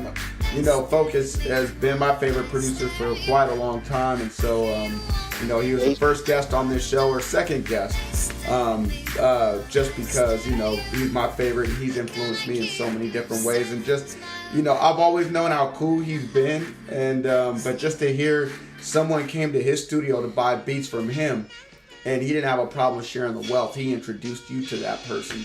You know, that just goes to show what kind of character he is, man. And everything Focus is doing right now, man, is just a reflection of, you know, his good deeds in the past, man. Right. So I mean, more power to him and more to come, man. That's how it's gonna work for him, man. Because he puts that good energy out there, man, and you got to, you know, it's rare air. It's rare. Yeah, it is. So shout out Focus, man. Yeah, man. That's what's up, man. Wow, man. Well, thank you for sharing that story, man. That's what's up, and it gives us a little more insight on your journey, man, and you know, some of the things that you had to go through yourself, man. So this next portion we like to call In the Mix. So it's kind of like rapid fire. We're going to speed things up just a little bit. I'm going to ask you some quick questions. You give a quick response, but if you need to take your time, man, we greatly appreciate it. So want to know, man, do you prefer making beats with samples or without? Both. No, I love that answer, man. What's your opinion on selling at least some beats online? Find your demographic based off your wants and needs, and your self-worth. Nice. I like that last part. What's a plugin or VST that you recommend every producer have in their arsenal? Ooh-wee. One. If you want to go, if you think we need more than one, please let us know. I would. Well, it comes in a bundle, so I guess, you know, the Waves bundle, Nice. Mm-hmm. But I would say the S1 stereo imager and the API 550B EQ. Dope. Nice. That's what's up. In real life too. Yeah, the real ones too. Okay, well, Beat Grinders Waves has been mentioned on here lots of times. If you guys don't have it, definitely try it and get it. You guys are slipping if you don't. So, all right, Nikkel Plate, is there a book that you think every producer should read? And when I say book, it doesn't have to be music related. Just learn. I like that. Everything's a book. Nice. Okay. Yeah, that's what's up. I mean, everything that you can learn in a book, you can definitely learn outside of a book. You know, so a person wrote their thoughts down to make that book. Talk to that man. Yeah, no doubt. That's what's up. I'll let you guys know, Beat Grinders, if there is a book that you're interested in, or if you think there's a book that can help you out, you can definitely go to beatsbooks.com. That's where you can go get a free audio book. All you have to do is sign up to Audible for 1 month. And actually, you can get 2 free audio books now. So go to beatsbooks.com, sign up for a month. You can cancel after that month. Don't pay anything. Keep your 2 free books. Beatsbooks.com. All right, reading is fundamental. Yes. Yes, it is. Readers are leaders. Learn. Readers are leaders. And like you said, it doesn't have to be books. It can apply to, you know, it's just something that you've done a lot yourself, is find stuff on Google anything, and you can find something on there and learn. But you're still reading. Yep. Yeah, exactly. So read. Exactly. All right, man, I want to know, is there an internet resource that you think every producer can benefit from? And when I say internet resource, I mean a website, maybe like YouTube, or a mobile app, maybe like Google Calendar. Ooh.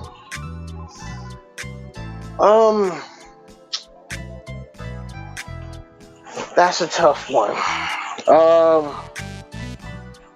Well, the ultimate website is Google itself, but but to not be so generic, I would say what's the name of that site? My mind's going blank right now. What's the name of that? What's the name of that site? Oh, Reverb.com. Yeah, I know you're a big fan of that, just looking at what you all got in your studio. So, no, man, for the people that don't know what Reverb.com is, why don't you let them know? Reverb.com is a place to buy new and used audio equipment. It's a place where you can find rare stuff. You can buy consoles. You can find people to commission consoles for you. You can do all types of cool stuff on there, find cool things. And you can sell things on there too. You can sell anything from an inbox to, like I said, a whole studio. So yep. Yeah, I feel like it's like eBay or Craigslist for musicians. Yeah. Nice. That's what's up, man. That's what's up. Okay. Well, man, I think you already told us about this. And so if you don't feel like you need to go into it, we're going to slow the interview down again, man. But if you feel like you don't need to go into it, or if you want to go into it a little more, man, you can definitely do that. Just tell us about your first placement and describe the feeling that you have from it, because there's a lot of people listening that are striving to get that first placement, and maybe your story can help motivate us to get there. What was it that Lloyd Banks? Technically, Okay. but I had some stuff that just never came out. But that was circulated around a little bit, but it wasn't officially like out. But yeah, the experience with that was basically Alex calling me and saying, "Hey, I think one of your beats is on Lloyd Banks." So you never got an official call or anything? I had to go back, man. I had to go back with the aggression, man. Like, I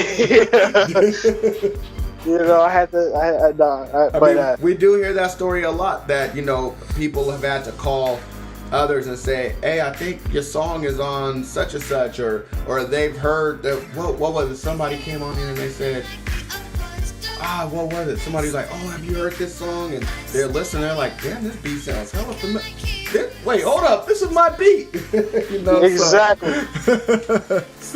Man. Exactly. And if a quick side note, for you guys listening and stuff like this. This is why. That's part of the reason why I set my setup the way I have it now, and why I'm kind of playing by my own rules, because I like to produce for one, not necessarily just compose. I actually produce and records, so I don't like sending out beats because things like that happen. They get passed around, right? And sometimes it's not their fault. They just, you get a ton of beats. People are trying to get the best work, right? And some of these artists, they don't look at it. They don't look at it, the art, the same way that we do, right? So they're just trying to find the right beat instead of immersing themselves in the music or getting on a personal level with certain producers. And it's easy for an artist to use your music and lose your contact information or contact the wrong person. And it's just, 50 Cent, the I Get Money song, another guy took credit for the whole track and they had to go back months later after it was already been released and resolve it. So you guys just, don't fear it, because you have proof now. Like, we have a digital stamp now with software and everything like that. So that's your copyright. So don't worry too much about that and all the other crap you think isn't legal. It's legal. So just be aware of who you give your stuff to, and try to get hands-on situations. But that's the hard part, obviously. Right. Wow, man. Wow. Yeah, man. It's tough, But at the same time, it's there's pros and cons to it. It can end up in the right hands, and you could be in a great situation, or you could be in a really bad situation as far as sending your music out. So but yeah, it's tough. But I do like what you're doing. Like you said, you're producing artists yourself, and you're just taking matters into your own hands, and nothing is wrong with that, man. I mean, hey. Well, we still send beats out too, right, but nice. Dope. Just find your people, find your go-to people, and don't just send to anyone, and it's you got to look at it, how many. You gotta look at how many people actually get on or get somewhere sending their stuff to random people. Mm-hmm. A T-Pain email drop, and usually what happens is if you get something from that email drop, Mm-hmm. you're not gonna get another record with them. Right. Yeah. You know, so you're just a piece of meat for the day. And you know, again, look at the I Get Money producer. Where's he at now? Right. That's no true. disrespect. No disrespect at all, but that's just that. Again, you know, the brightest bulb burns out the fastest, like I said before. Wow. So that's what's keep that in mind. But you got to send out beats too. You can't not send out beats. Okay. It's just, it is what it is. Find your Kurt's, find your Jay McKenzie's, find artists that you can trust with your music, and they'll go to studios and play. Do music with artists instead of trying to make a living off your music all the time. Do records with artists who move around. If they might not necessarily be that good, but you're help them get better, and also they're gonna move around. They have hustle. Mm-hmm. Right. You know, your little Uzis and these people have hustle. Right. Nice, man. Nice. That's what's up, man. All right, man. Well, what's your favorite song that you've ever produced?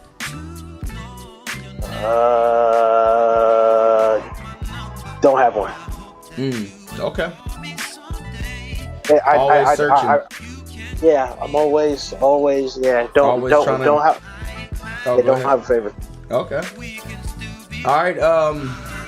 Well, what's an album besides one that you've worked on that you think every producer should listen to, and why?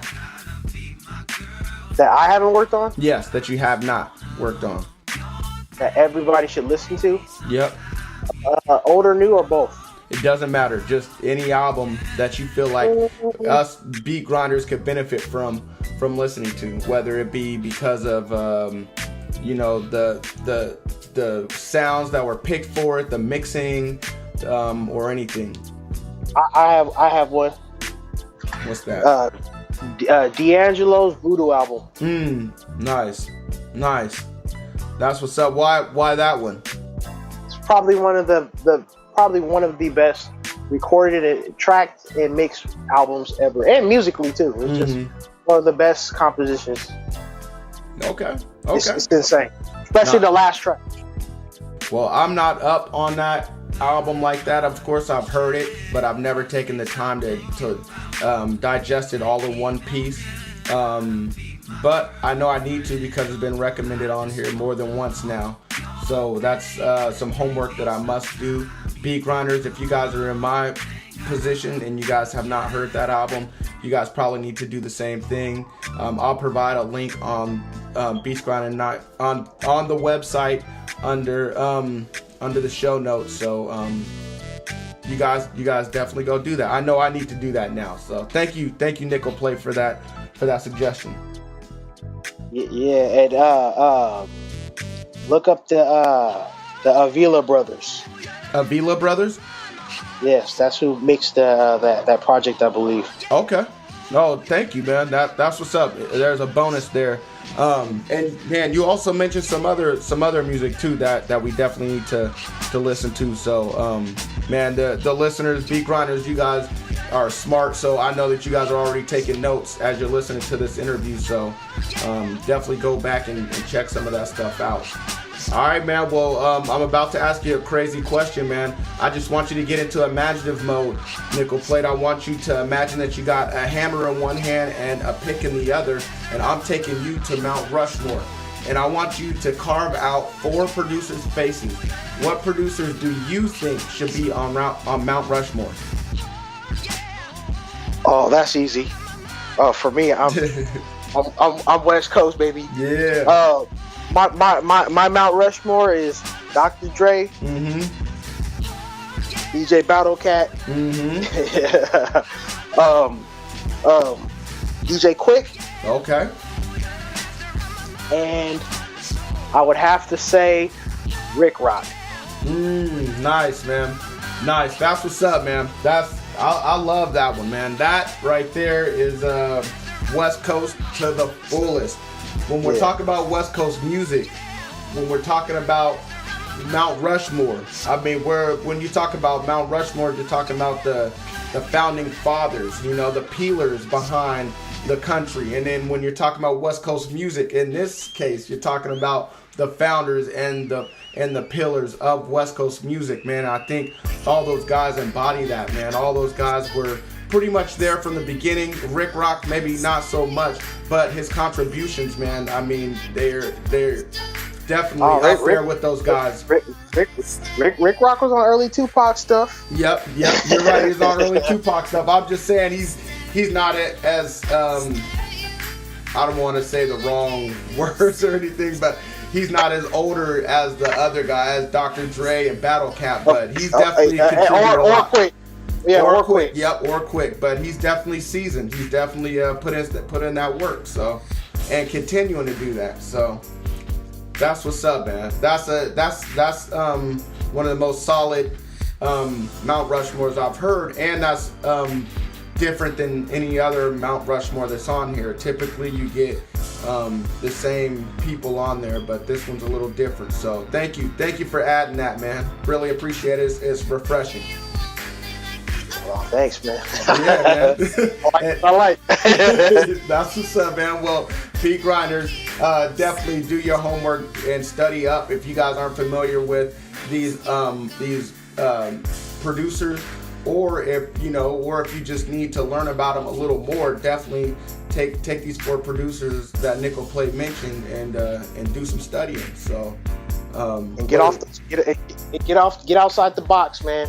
When I say get outside the box, get off that computer, man. Pick up an instrument. Yeah, dope, man. Dope. That's what's up, man. Question: What's an instrument that would be best for beginners? Somebody that's like, I just want to learn an instrument. To just learn an instrument, or to apply to beat making later? Yeah, there we go. Apply to beat making. Piano. Yes. Okay. I guess that was probably one of the dumbest questions I've ever asked.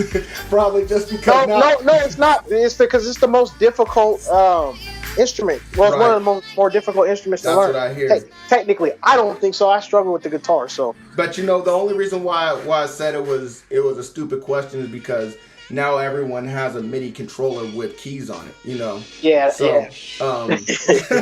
but what I did hear is that, it's the best. Once you learn how to play a piano, you can learn any other instrument pretty easily because you're being taught music theory as you're learning the piano. From what I hear, I'm not the best at piano. That's true. So, what all do you play? I should have asked you this before. I never mastered any instrument, but I play a little piano. Okay. I play a little drums. Mm-hmm. Those are the main 2 things I do. I can do basic stuff on a bass, like super basic, but obviously I write out music parts, and I have way better people play those parts, or collaborate with people, or collaborate with people that play instruments. That's what's up, man. I mean, damn. I just thought about this as you were saying it. Maybe that's important just to know a little on every instrument, because if you can just put down an idea and then collaborate with somebody else, and then they can expand on that idea, that'd be great, right? Yeah, at the studio I worked at, we had to set up for a print session, and we had to set up on stands like almost every instrument you could think of. Oh, really? And I said, wow, who's coming in? He said, just Prince. Whoa. I'm not surprised you said that, but that's just funny. That's a funny story right there. That's crazy. It said just Prince. Hey, do you have a quick second for another funny story? Yeah, let's do it. Yeah.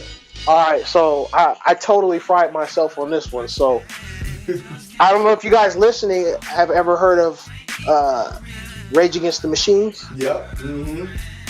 So one of their most notable engineers that they work with basically sculpted their sound and did their projects was an OG guy named Andy Wallace. Mm-hmm. Legendary engineer, right? He looks kind of like Professor X. But anyway, I had free studio time at the studio I was working at, and I was in there with my friend Chris. And back then you had to not only book the studio, but then you had to rent the Pro Tools rig from the studio. Damn. Okay. If you wanted to record. So that wasn't happening. So we were just in there basically just playing beats off a CD and patching it through different things and just hanging out in the studio, getting familiar with the console and learning. Nice. And this older gentleman walks into the studio. I'm in front of the console, and my friend, he's kind of off to my side, but he's kind of a foot or two behind me, and we're just bobbing our head to the music. And I kind of look out the corner of my eye, and he's looking over his shoulder. And there's this guy just standing in the back of the room. I look back, I kind of smile, and I'm just back to doing what I'm doing. I'm just kind of thinking to myself, okay, what's this guy doing, you know? Right. And he's just sitting there, just hand in his pocket, drink in his hand, you know, coffee mug. He's just sitting there and then bobbing his head, just chilling. and my friend turns the music down, and he goes, "Hey, dog, we in here right now, you know? We trying to vibe." Right. And the guy goes, "Sounds real good, gentlemen," and he walks out. And so a day or two later, everybody's coming to me like, "Bro, you're crazy." Like, people are like, some people are just looking at me like, you're dumb, you're crazy, and then some people are looking at me like, "You're the man, dude, you're crazy, you're a savage." I'm like, what are you doing? And they're like, "You just kicked Andy Wallace out of the studio the other day." Damn. And I'm like, "Who?" And then they start showing me all the albums. I'm like, oh no. Wow. Well, I mean, that goes back to what you were saying, is you never know who is. I mean, who is that's who, true. or who That knows is who. true. Yep, especially in LA. And technically, I didn't kick him out, but you know, you probably did, but yeah, so it is what it is. That's crazy. That's nuts, man. Wow. All right, man. Well, and I got another crazy question for you, man. I want you to imagine that you just woke up from a dream, and in that dream you had the perfect studio session. That perfect studio session had one artist, a co-producer to go along with yourself, an engineer, and one random person. Who are those four people going to be that make up your perfect studio session? What was the last one? Random person. A random person? Random person from any time in history. Oh, wow.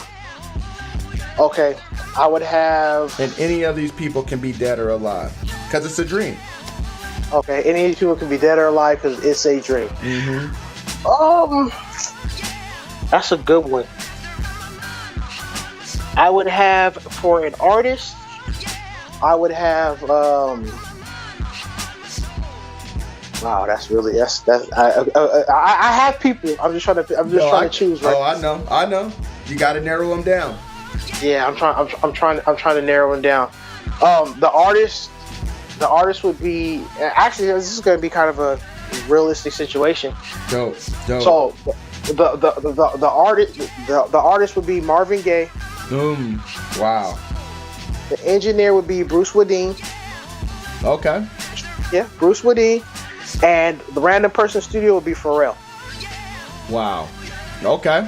Well, that sounds very, very interesting. I can see all those people meshing very well. I could definitely see you in there as well. You said for your producer it'd be Quincy? Who was it? Wow, man. Wow. Who's the co-producer? Oh yeah. You. Okay. So I messed up. It would be Marvin Gaye. Because I don't want it to be too realistic. You know. Right. I don't want it to be too realistic. So it would be Marvin Gaye as the artist. It would be Bruce Wadeen behind the board. It would be Pharrell as the producer. Okay. And then it would be Quincy Jones. Today's Quincy Jones, like. Oh, you know, I like that. I'm just sitting down chilling with the cane. Right. I like that. That's dope, man. So young Bruce Wadeen, Marvin Gaye during the what era? We got to get the era. We got to get the era right here. Which Marvin Gaye are we doing here? The Here My Dear Marvin Gaye. Okay, nice. Here with my dear Marvin Gaye, the young Bruce Wadeen. Right now it's Pharrell, and right now Quincy Jones. That's it. I love, man. That's dope. That's probably the best answer I've ever heard for this, because you definitely went into detail. You did your work on this one, man. I think a lot of people would have said they would have just took everyone in their prime, but you didn't, man. You chose different stages for everyone, and so I love that answer, man. That's dope. I can definitely hear some really, really, really great music with that. I think your vibe with Pharrell's vibe would definitely mesh very well with what Marvin Gaye has to say. Bruce Swedien, I'm not familiar with all of his work, but from what you said, Thriller, I'm definitely familiar with that. One of the greatest albums of all time. And then Quincy Jones, just instilling his knowledge, and you know that man is probably not just gonna sit down with that cane the whole time. He's probably gonna get up and and help out, contribute somehow. So that's what's up, man. I love that answer. Thank you for that, man. That's what's up. Oh, no problem. Wow, man. Wow, that's a dope answer right there. All right, man. Yeah. Look him up, you guys. It's Bruce Swedien. It's Swedien. Swedien. That's what's up. Okay, I definitely will.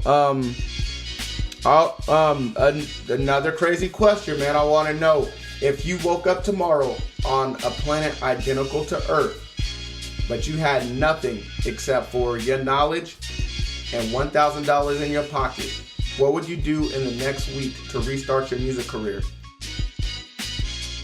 To restart my music career. So you got all that equipment that you have gone. Everything is gone. So I have nothing there. But okay. Oh, that's easy. Okay. That's really easy. I'd book a studio session.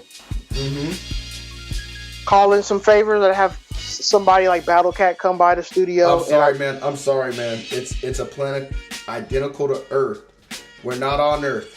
Battle Cat is not there. So okay, so it's not a bizarre world. Okay, so it's all right. I see. Okay, so no Battle Cat's there. Oh yeah, No. well I would book a studio, hire session musicians, and spend that $1,000 to make a record.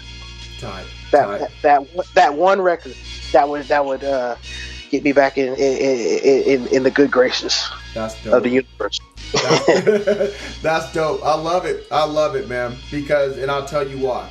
First off, I'll tell you why I asked you this crazy question, and it's because a lot of people are listening to Beats Grind in Life and want to get into music production.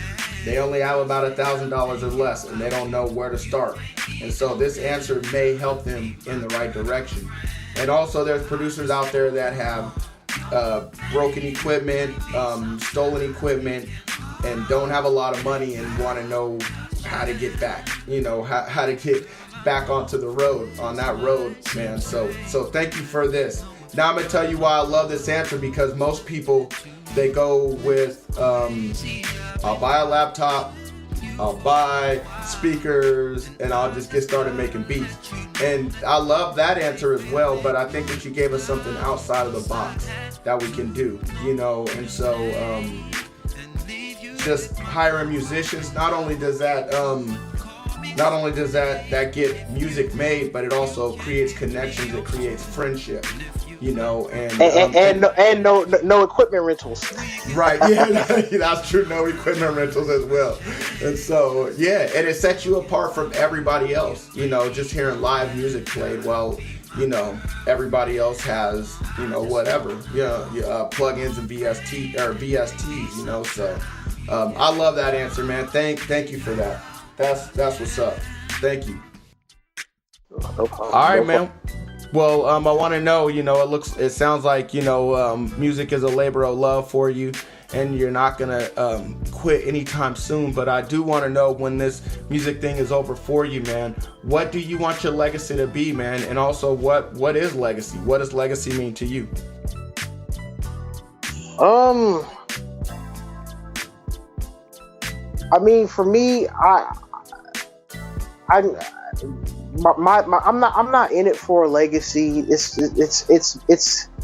It's just me fulfilling an addiction. Like, you know, is really what it is. It's just, you know, again, what's more important to me is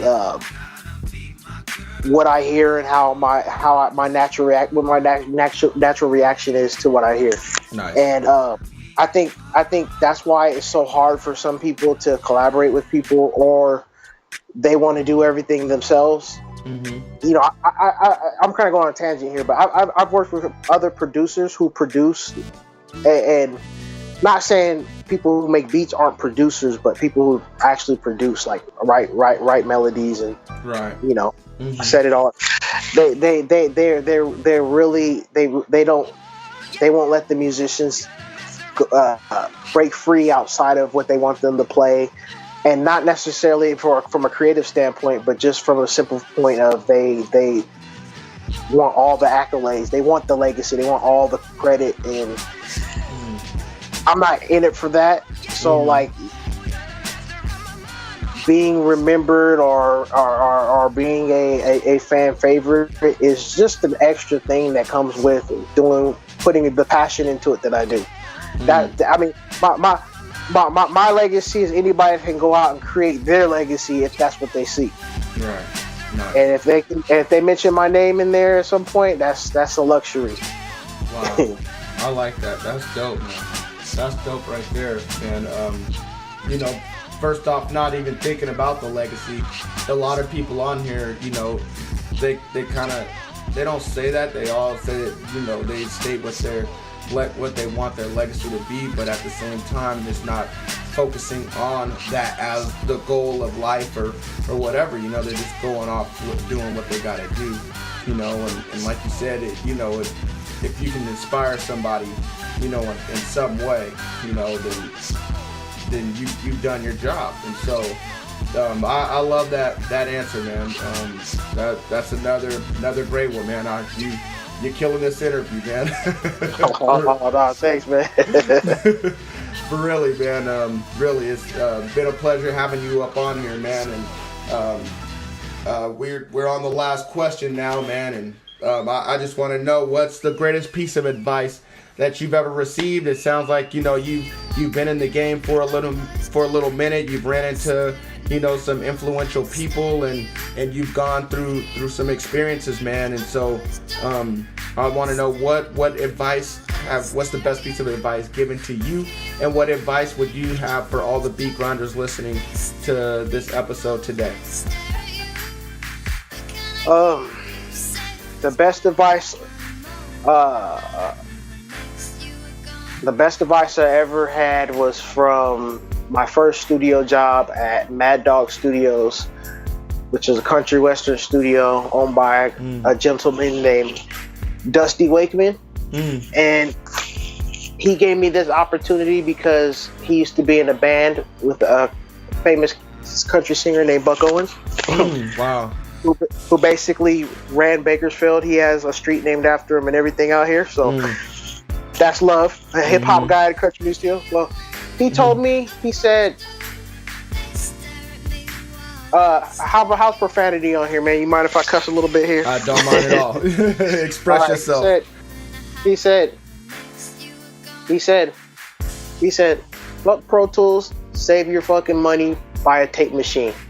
Change hip hop. Wow. Nice, man. Nice. And this is coming from a country western guy. Exactly. Wow. How long before you took his advice? Well, I was always on that path. It's just money. Right, yeah. it was just money. I mean, I bought a little stereo reel to reel some year, I don't know, maybe 15 years ago or anywhere in there. But I got my multi-track recorder maybe a little over a year ago. Okay. But I always wanted to get the console first. Then, obviously you get a console and then you get a tape machine. So once I got the console, then I got the tape machine. So I can make an album with the computer off now if I want to. That's incredible, man. That's dope, man. There's been a few people on here that pride themselves in the analog machines that they have, and one guy, he said, I'm working backwards, and I told him that he was working forward because he's forward thinking, while everybody else is buying up VSTs, he's buying up analog equipment, and he's setting himself apart from everyone else. He's not going to sound like everyone else, and he's breaking out of the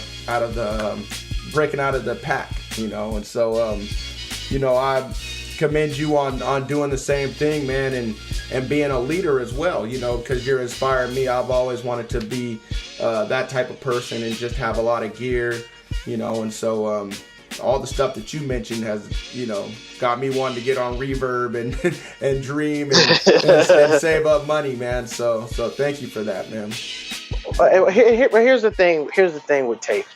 Like, it's not so much about the sound. That's like the least of the focus. Like, it's the same reason. The reason why I want to be on tape is the reason why people don't want to be on tape. Workflow. Right. Now, we're so spoiled by technology. How many times have you opened up a DAW and you have everything at your fingertips, but you can't create anything? Right. Mm-hmm. It's healthy to have limitations. Yes. It's just like social media. In some cases, it's unhealthy to have access to anybody in the world. Right. We lost the sense of community. Mm-hmm. So you don't know your neighbor, but you know somebody's neighbor in Hong Kong. Mm. So it's the same thing with tape. So it's wow. when you record on yes, I'm taking extra steps, but the feeling I get from that, and it unlocks a different level of creativity. Oh, I can't just do it. You're gonna have to play that again for 3 minutes because you messed up on 2 minutes and 55 seconds. And I don't want to cut obviously you could just cut the tape there, but I'm just right. an example is that you have to be better as a musician. You have to be better as an instrumentalist. You as a musician, you have to be better. Right. And it's not always a good thing. Sometimes, like, man, turn this reason on. So I don't limit myself to anything. If you give me an MPC and a sampler, we're making beats. If you give me nothing but Reason and no MIDI controller, we're making beats. Mm-hmm. That's what's so amazing about Battle Cat, is that no matter what he makes beats on, it sounds like Battle Cat. Right. No matter what it is, and that's something to keep in mind, guys. That's what's up, man. I'm glad you brought that up about the limitations, because I meant to bring that up when we started the interview. When you said that you had that beta version of Reason, but you only had 30 minutes. And I was kind of thinking of that. You had to make beats quick. But that also builds up your skill set as well. Same with me. And when you said, how many times do you have all these sounds or everything at your disposal, but you can't create? I felt like I was more creative when I just had records and an MPC. Now that I have VSTs and all these sounds, splice and all that, I feel less creative than I did, before, and when I was forced to push my boundaries. You know what I mean? Yep. Why do you think people stop buying expensive exotic cars and start buying boats? Then they get tired of buying boats and buy planes. Right. Because they have everything at their fingertips. They're bored. Right. Yep. And you can't be creative when you have everything. So limiting yourself sometimes can make you an animal. That's what's up, man. That's dope. Yep. That's dope. All right, man. Well, you just gave a great interview, man. This is definitely one for the archives.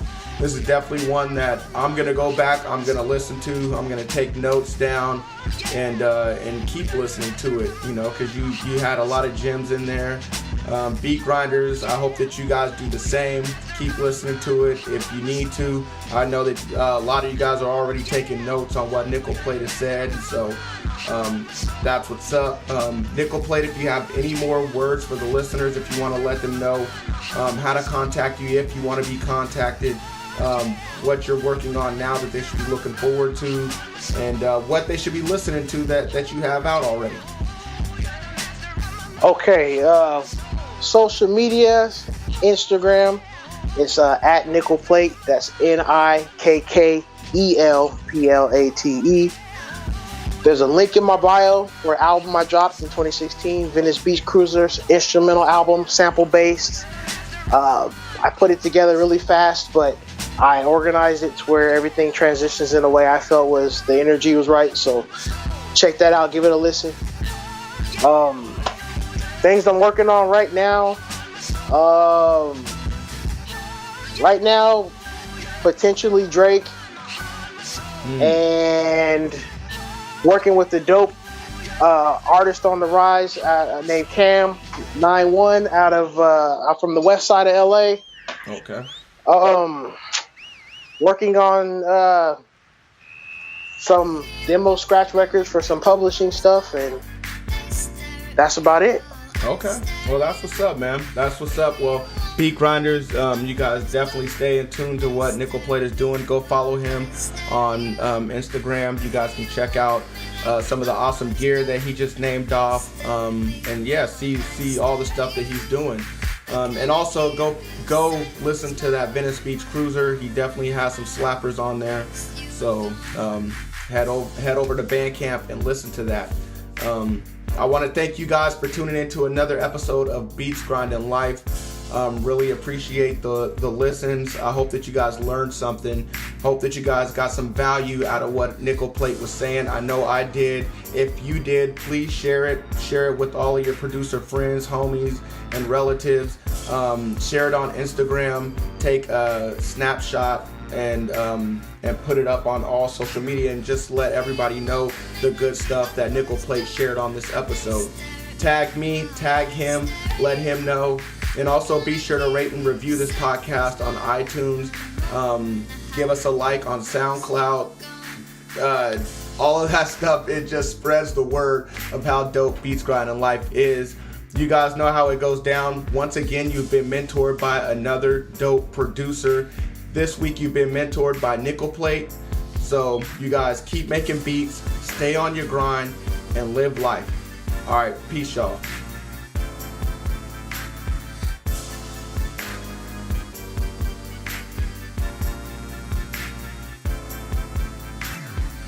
Here at Beats Grinding Life, we want to thank you for listening to another episode. We want to know, what were your biggest takeaways from this interview?